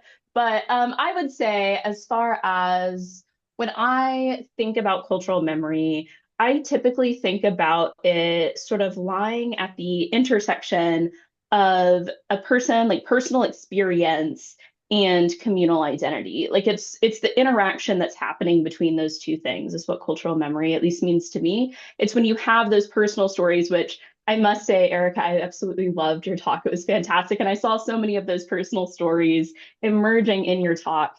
But I think that cultural memory, like what we're seeing there, right? It's those personal stories that are bringing to life these larger identities, these communal identities. And yeah, that's what I think it is. Awesome. Molly, I will let you go next. Yeah, hi. I think that's a really interesting question. I think one of the things that I think a lot about is sort of the power of nostalgia and how nostalgia can be something that is just as manipulated as anything else. And nostalgia for a particular moment, sort of the way in which we look back at a period in time, is sort of a collection of what's left over. It's not a fixed concept. It's always sort of being changed and manipulated by the things that we have left over, the media, the objects, all these other things, the artwork. So to me, I think cultural memory is this, as it exists now, looking back, is this sort of manipulated, non-fixed version of nostalgia that's completely dependent upon these small slivers of what has been left over and sort of floated to the top. So it's sort of this basis on assumptions that has sort of informed our nostalgia at this moment. For sure. What's that saying that it's nostalgia or memory is a different country or a different continent or something? And I think that that's been something that has really run through all of your presentations today. Brielle, what about you? How would you define cultural memory? I think of it akin to like how I perceive public history, where there's always like a bias involved of how people choose to remember, and there's always like power involved with, especially when remembering military events and imagining foreign places, like with my talk. No, for sure, for sure. Esme, what about you? Yeah, I think cultural memory is really it's a series of stories that we tell ourselves about the past, right? Because there's what's actually happened, and then there's the historian's version of it, and then that gets boiled down into like the elementary school version of it, and then that gets boiled down to like what people sort of vaguely remember from their fourth grade class. And none of us were actually there, right? So ultimately, it is a collection of stories that some of which are shared, some of which are not, some of which we might not even realize that we have that are ultimately what how we understand the past. For sure. Noah? Yeah, I definitely think about it as like this choice to remember, but also like a choice to not remember in certain situations. And so, some of my other panelists have brought up the fact that it's not a neutral thing, and Erica during your presentation definitely like highlighted these absences and sort of deliberate absences or purposeful ones. So I think that's something that I'm thinking about when I consider cultural memory as well. Yeah, and Erica, I think your presentation is so informed by your definition of cultural memory. But if you could just give us like a one sentence of like how you would refer back to it when you're like doing your work. cultural memory, I mean, kind of what everybody has been saying, but it really is, how we choose to remember and how that is affected by every single person that has had a hand on it throughout how it has evolved over time. Sure. So there's a question that as you were speaking, Erica, popped into my brain. It was a pre-selected question that we came up with, and I was like, oh, this is perfect. So I'm going to start with you on this one. How does provenance of your object shape our understanding of it? And then also, how do the spaces that we choose to display those objects in, then also change that context in not autobiography, in object biography? I mean, provenance is so important. And it's especially hard when you don't know it, than how you're telling a story. But I'm gonna use, because my last slide had the beautiful Lavinia Fontana portrait on it. We actually, when we borrowed that from the National Women's Museum, we had to tell them, hey, by the way, your provenance doesn't list Belgreen as the owner. And so, it's constantly evolving, but like knowing the history of an object and who has owned it and where it had come from, and then choosing that all plays a role in how we display it. And if you're displaying it outside of what its permanent place might have been, it's making sure we're still including all of that in how we discuss it, to ensure that people know, especially if it's something that has a provenance that is not so wonderful. It is important that constantly, that doesn't leave it just because it's now in a museum space, in a random gallery, and something pretty to look at. Absolutely. And Dominique, I think that also informs part of your presentation. Do you have any thoughts on that question? I have a lot of thoughts on this question, so I'm going to try to keep it short, because I feel like so much of what I'm interested in material culture and in memory studies is like, I think that the stories, especially in museums that we tell about objects, all come from provenance. Like if we're doing our jobs right, I think that's where our stories come from. And so I think that provenance, like there's a sense in which oftentimes museums, I think, Erica, you gestured to this, can be a little bit ashamed of provenance, right? Like, oh, like we got these things, especially because museums have such a problematic history. Like we got these things in ways that we should not have. But I do think that where museums and cultural spaces are now, if we do a better job of recognizing that provenance and recognizing the histories of these objects that lead them to the museum door, then that is actually where we get at those community memories, these community collaborations as well, that allow us to, at least in my ideal world, reconnect objects with people. No, absolutely. And I think that kind of where this ties in is a question of trust, right? Like how can museum goers, how can the people that we're, creating these exhibitions for, trust what's in a collection that might have, like colonialist undertones, or might have exoticized other groups of people. And Molly and Brielle, both of you can very much talk to this, so I will let one of you go first. You can choose whoever has. I can just jump in quickly. Yeah, go for it. Um, I think my discussion about Kashmir for Josephine, I think emphasizes something kind of important here to this idea of why provenance is important. Because for Josephine, provenance was the entire point. The object was powerful to her because of where it had come from. It was also contested because of how it got to her. It couldn't get to her. The blockade was put in place in 1806 to prevent objects from coming in on European or on British, particularly ships. So the entire sort of East India Company. The provenance was the power of the object. And I think that's something that we can't leave behind in how we conduct modern museum practice. We have to continually acknowledge the fact that how the object got to the current moment that we're looking at it or dealing with it or studying it or considering its absence, for example, from our collections, that oftentimes is the reason why the object is significant to our analysis.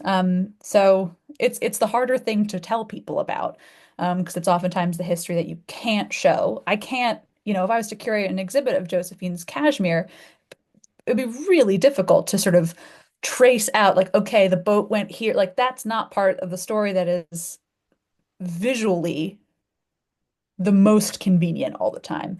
But in many ways, it is the reason why the object is significant to our sort of larger understanding of a moment in history. Right, for sure. Brielle, go ahead. There's been a lot of scholarship on like the provenance of the looted items from Yuan Ming Yuan. The V&A recognizes a handful of items that were likely imperial and likely looted, including a lacquer throne. So I mentioned Louise Tythacott and Stacy Pearson are doing a lot of work there. But also with objects that I was working with, Katrin Hill is using the Owen Jones's examples of ornament to try to trace even more objects because that was one of the only sources that had a visual component. Most collectors had auctions upon their death, and so it was always listed of what objects were sold, but it's really hard to match up an object in a collection today with something, and so that's why I included that image with the vases from the Penn Museum.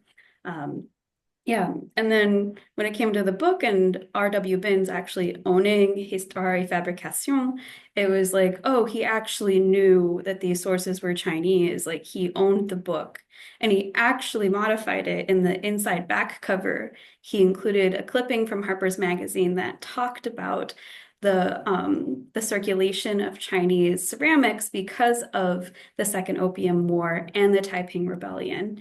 What's also interesting is that the Taiping Rebellion is framed in a more positive light than the Second Opium War, because British intervention was discussed as altruistic, saving the Qing dynasty from this civil war, when in fact it had the intention of preserving the dynasty to continue to enforce the treaties that Britain just signed. So it's always like complicated with like when did this provenance like of these objects lose that and how is it being interpreted? I think it gets really muddled with the Boxer Rebellion, again, European forces in China, and then the big diaspora of Chinese goods at the fall of the dynasty in 1911 and sprinkle in um, a Sino-Japanese War or two in there, and it actually has both the European Sino element, but also like an intra-Asian element. Yeah. Yeah, no, and it gets super complicated when you kind of pull all of that together. But then Esme and Noah, the two of you are dealing with something that on a provenance front is even more different. You're dealing with something that's a personal object or a souvenir or something that there are multiples of, but each of them have their own history as a personal souvenir or object. So how does that shape your understanding of what you've talked about? Whoever would like to go first, go ahead and jump in. Yeah, my the particular version of the spoon that's at Winterthur actually has a pretty interesting story behind it, which is that it was collected by a man named Dr. Richard Towsey and his wife Ruth, and he was a retired NASA scientist. He like took ultraviolet photographs of the sun and was a real pioneer in that. And his sort of retirement project was applying the sort of the scientific method to detecting fake silver. So he collected spoons not because he loved spoons, but because they were less expensive, and so they were the easiest thing to compare different silver makers' marks on. And so it was really cool to look through his notebooks and see the real methodical way that he and his wife applied their scientific knowledge to these objects. And I think there could be a really cool exhibit of their collection sometime at Winter Tour, really exploring that element because I think people want to hear the personal stories behind these objects too, right? Oh, absolutely. And I think that's why, especially I think when a lot of us were going through school, we heard so much about cabinets of curiosity becoming so interesting as museums. The one that comes to mind for me is always the Johnstone Museum, it being such an oddball collection of so many things. But Noah, go ahead and kind of weigh in on your thoughts on provenance. Yeah. That has been like definitely a struggle with some of the materials that I'm using because they're not necessarily objects that have been collected by institutions, and very much so still objects that are um personal and familial and still like within the homes of those in Atlantic Beach or nearby areas who had traveled there. And so the photographic postcards that I showed in my talk today, those all came from a kind of archiving event that happened in 2007 through the town manager, who kind of encouraged families to come and like digitize some of those images, which then resulted in a book that she compiled. But other than that, these images are still like very much just existing within the homes. So kind of tracing like provenance, like while it's interesting to kind of know um like who these people are, like which families are still in local areas, or kind of have possession of these objects. There's not much provenance to trace in terms of like an institution that has collected these materials. But I think for me, it's been interesting to think about that collection habit, or like kind of neglect of those materials as still something that's very real and meaningful. And for my project, I think works well when I'm talking about this like social aspect of the Green Book. And so by having these materials still very much close to the subject of the images and their families, I think is still like a meaningful sort of provenance, if not traditional. But Absolutely. And I think that for a lot of objects that we're talking about, as we're kind of moving towards a more broad view of what we can consider material culture, right? We're not just talking about decorative arts anymore, right? We're not talking about things that are fancy anymore. We're talking about things that come from families, things that come from families that are not well off, things that come from people who are traveling. I think that's a really important kind of note to bring in when we're talking about what provenance is. Um, but Dominique, of course you can ask a question. Go for it. Okay, thank you. Thank you. I was really curious, and I didn't want us to get too far away from the comment before we maybe circled back around to it a little bit. Esme, whenever you were talking about the spoons and about the particular spoon and the man who collected it and the study of the silver and like whether or not it's actually silver, that made me a little bit curious to know what this group thinks about authenticity in material culture and then also in memory. I think that there's the material authenticity, right? Like, is this thing actually what we're saying it is? Are the materials what we think they are? But I think also this would gesture to some of the bigger memory stories. Again, Erica, that question of like, what is an authentic story to tell in these spaces? Is the story that we tell with these materials authentic and like truly doing what it should do? And if not, how do we address that? So I'm just really curious what the group thinks about authenticity. Yeah. Erica, if you want to start us off. I mean, authentic, like I'm very big on like if I'm telling a story in a space, like it needs to be the most authentic and not shy away from the difficult parts of it. And it really stems from my time at the Crandall Museum because for so long, like I still remember when I went there, we had faux food. And I was like, what does faux food have to do with me talking about the fact that these women were fighting for equal education and like,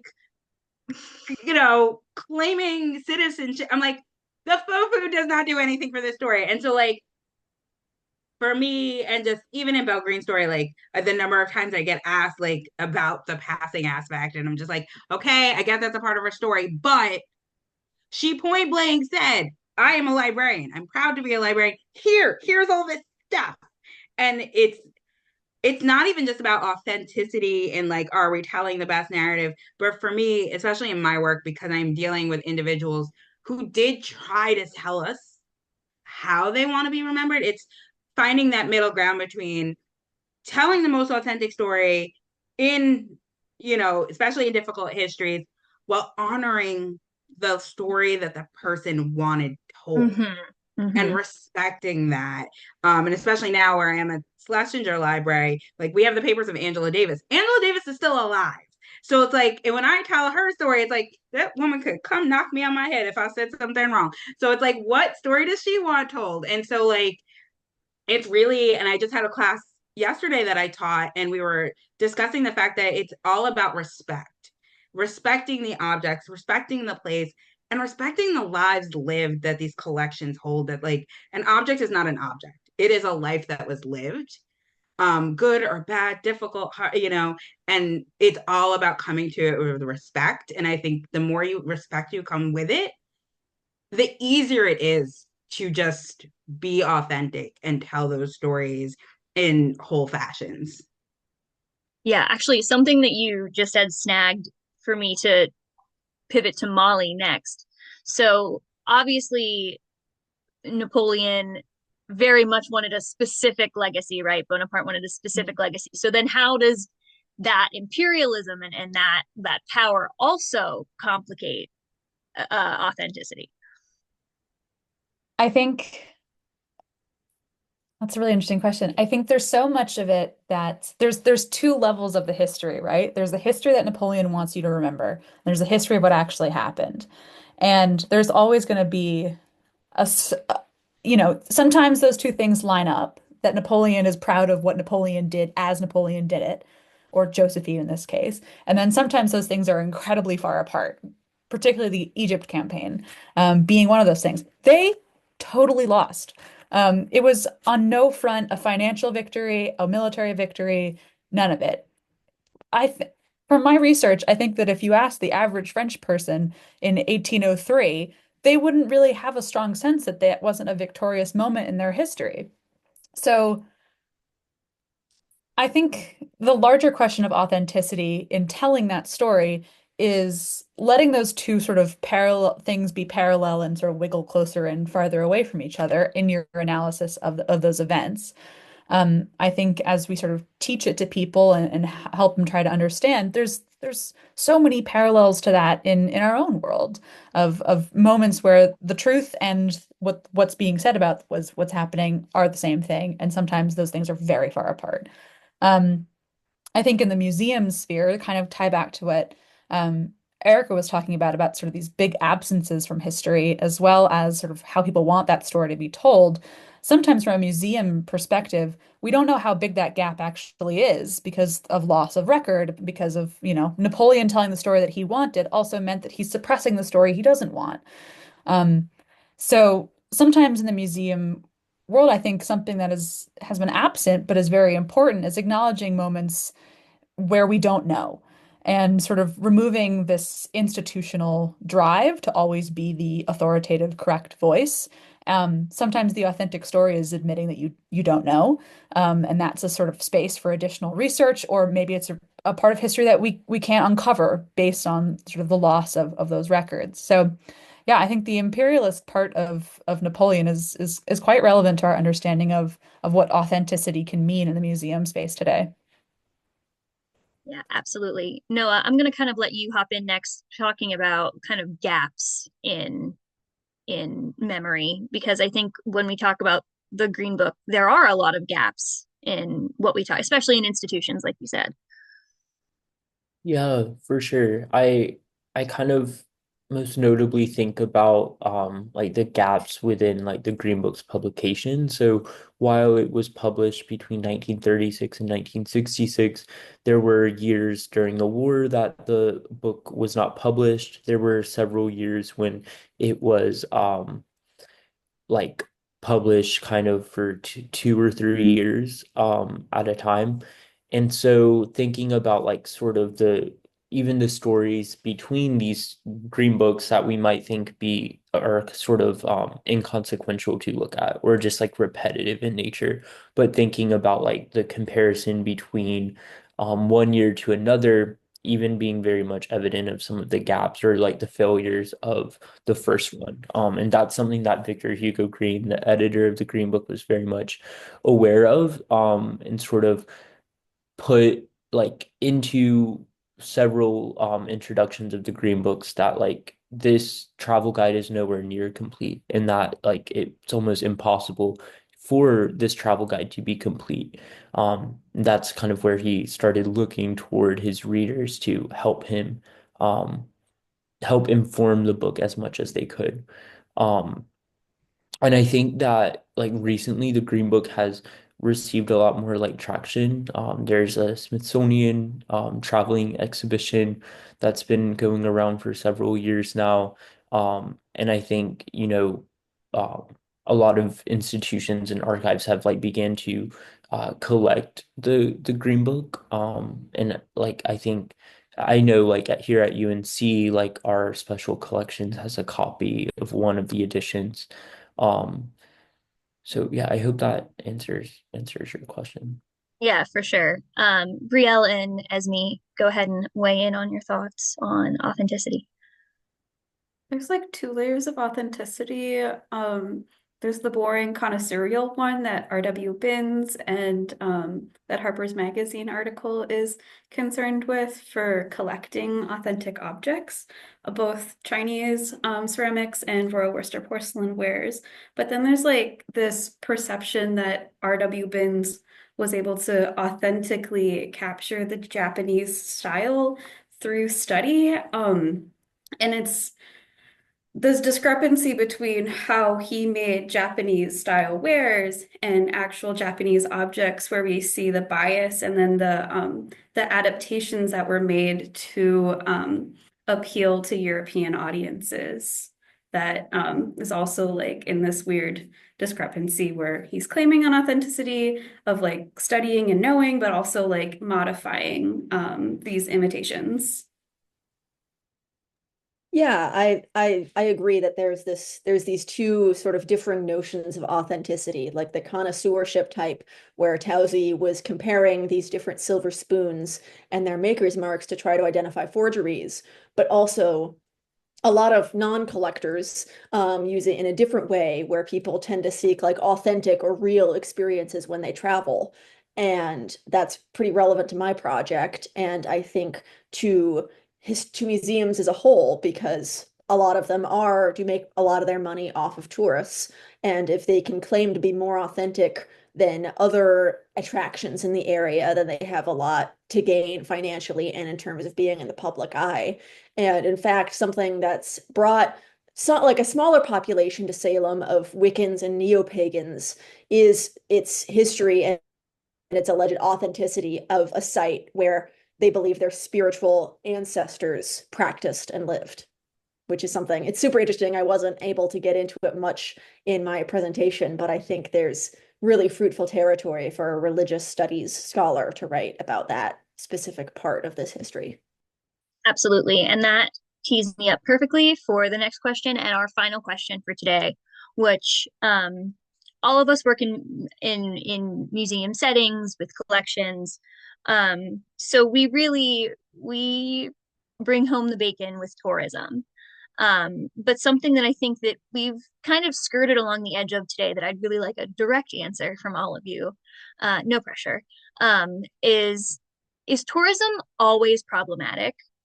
Or is there almost an altruistic idea with tourism sometimes with visiting museums and you know thinking about dark tourism, like thinking about people who do visit Salem, um or people who do follow the places in the Green Book, or do those things. Like, first of all, what do we think the motivation is, and is it always problematic? And I will give an example of something that sticks in my brain. So I manage our touring expeditions for Carnegie Science Center, and we recently had the Titanic exhibition. Um, our gift shop's best-selling souvenir was one where you can shake up a snow globe and an iceberg crashes into the Titanic, which exactly, yes. But it sold really, really well. And I think it's always really surprising to those of us who like live and breathe these exhibits that we bring, and these collections that we live in, that's what brings people in. It's the macabre and the tragedy. So looking at it through that angle, is tourism always problematic? And I would like to start with Erica. I'm gonna say yes. It is always problematic, but it's up to us of how to handle that. For instance, the Crandall Museum, when it reopened, got rid of their gift shop because they felt like this is not a site where we need to. And I mean, it's a state museum; it could use the money, but or I think we narrowed it so like we sell books and like things, but like they're used to have kids' toys. It's like, no, we don't need to have that here. The same with when we were thinking working with our gift shop at the Morgan for the Belle Green exhibition. Very, very, I was like, we're not putting her face on a mug. We're not gonna, we're gonna sell copies of Books That Matter. We have like her book plate is on a mug. We were very intentional about how we did that.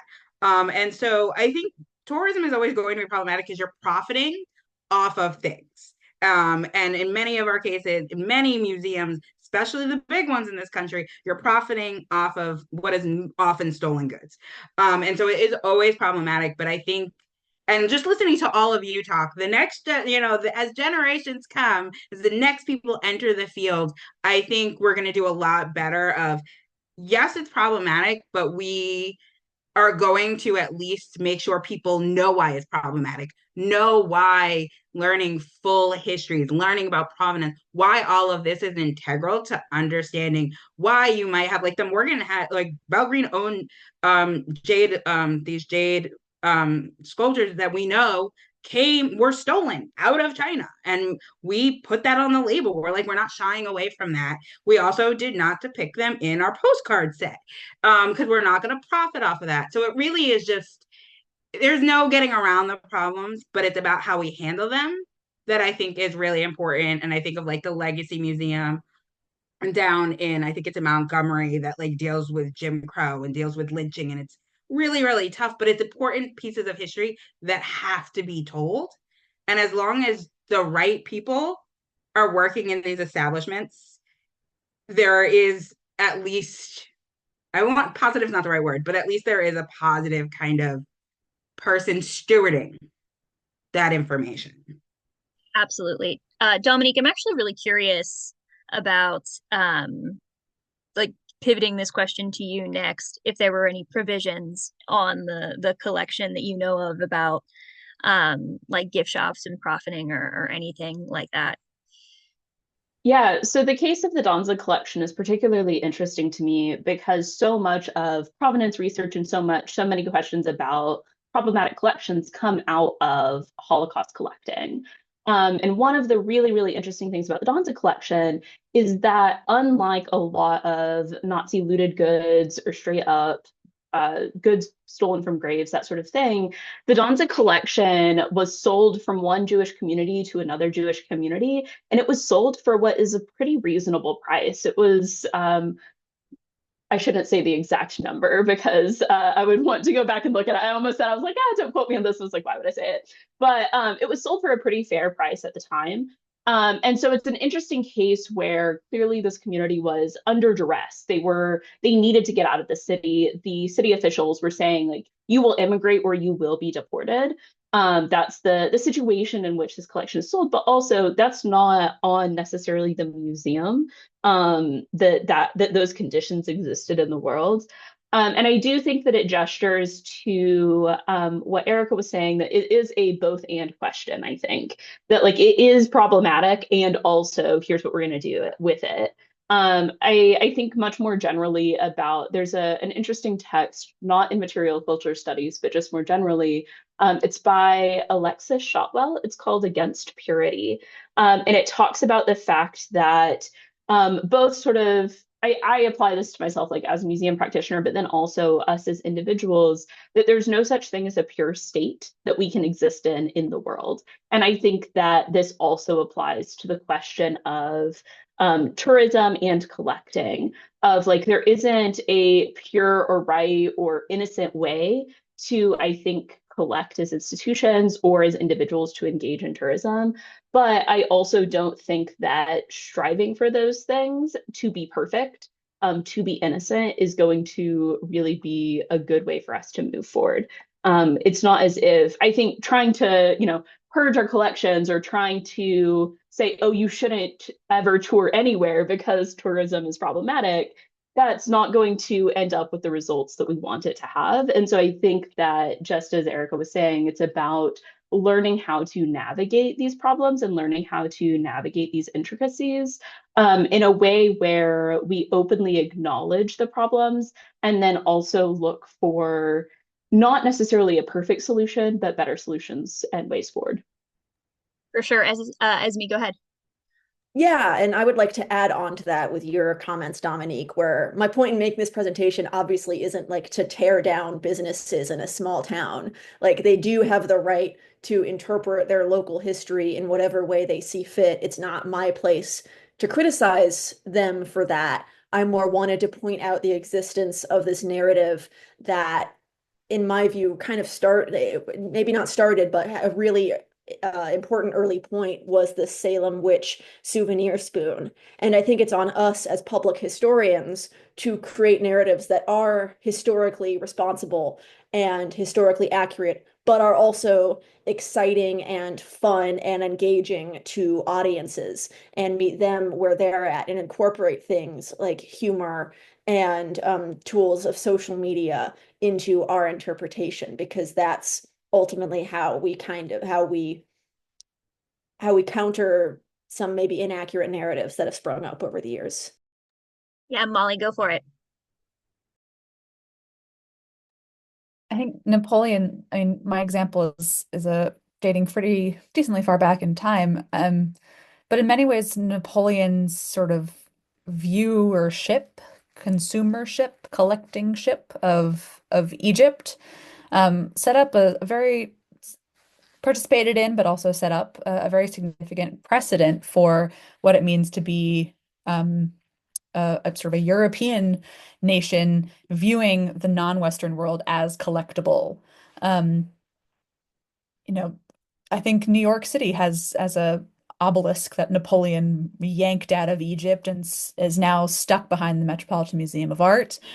Um, so I think one of the things that needs to be part of a conversation about is tourism um, a neutral act is one that needs to come with an understanding of where we are as a tourist and we sort of each individually but also sort of an institutional global we how are we participating in the power dynamic of visiting other places and making sure that we're going if we're curating or viewing other places in the world, how are we addressing sort of our own positionality to that? Napoleon certainly wouldn't. He would most absolutely be positioning himself and France as the top of any pyramid, no pun intended, and then everyone else beneath him. So I think if Western Museum collections are thinking about those types of topics, there needs to be an understanding of why are they viewing themselves as the collector and why is everybody else worthy of being collected? Right. No, for sure. And I think Napoleon and the Egypt expedition really introduces us to one of the first documented forms of Orientalism. Absolutely. And I'm gonna, on that note, pass it over to Brielle for your thoughts.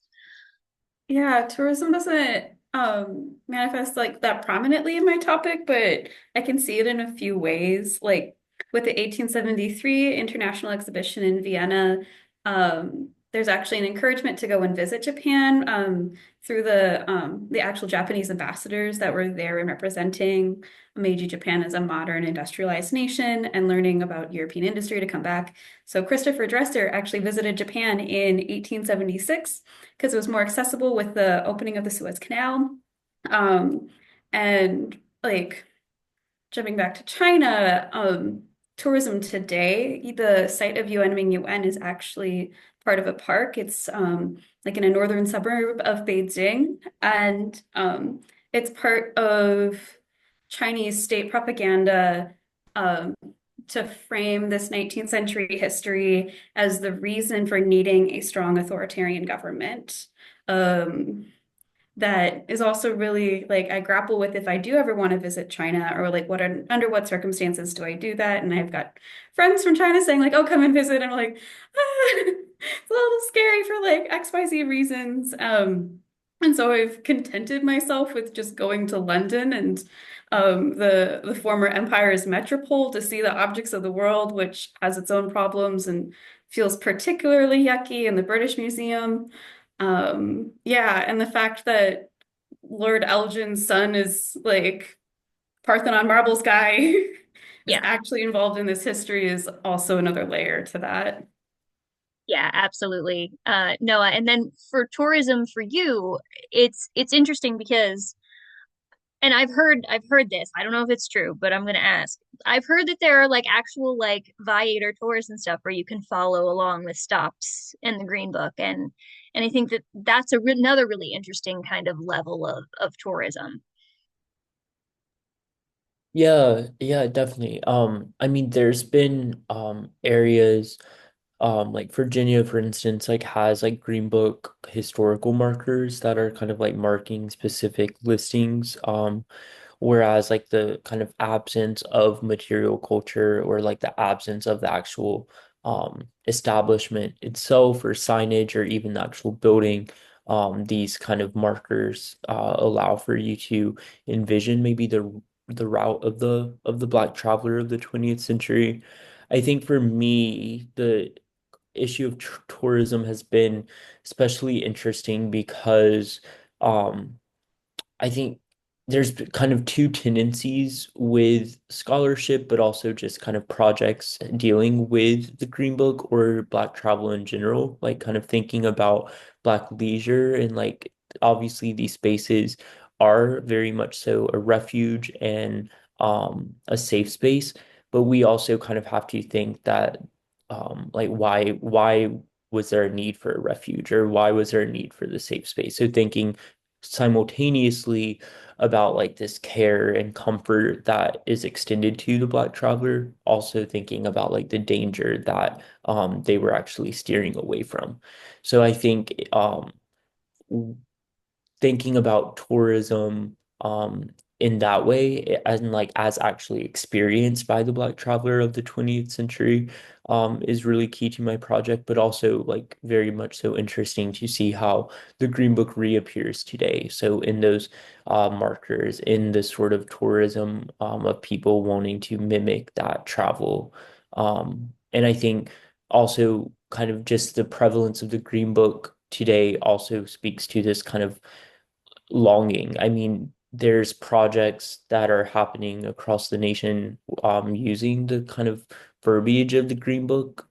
Although, like, obviously it ceased publication in 1966, there's no longer like legalized segregation, but there's still this sort of like yearning for it.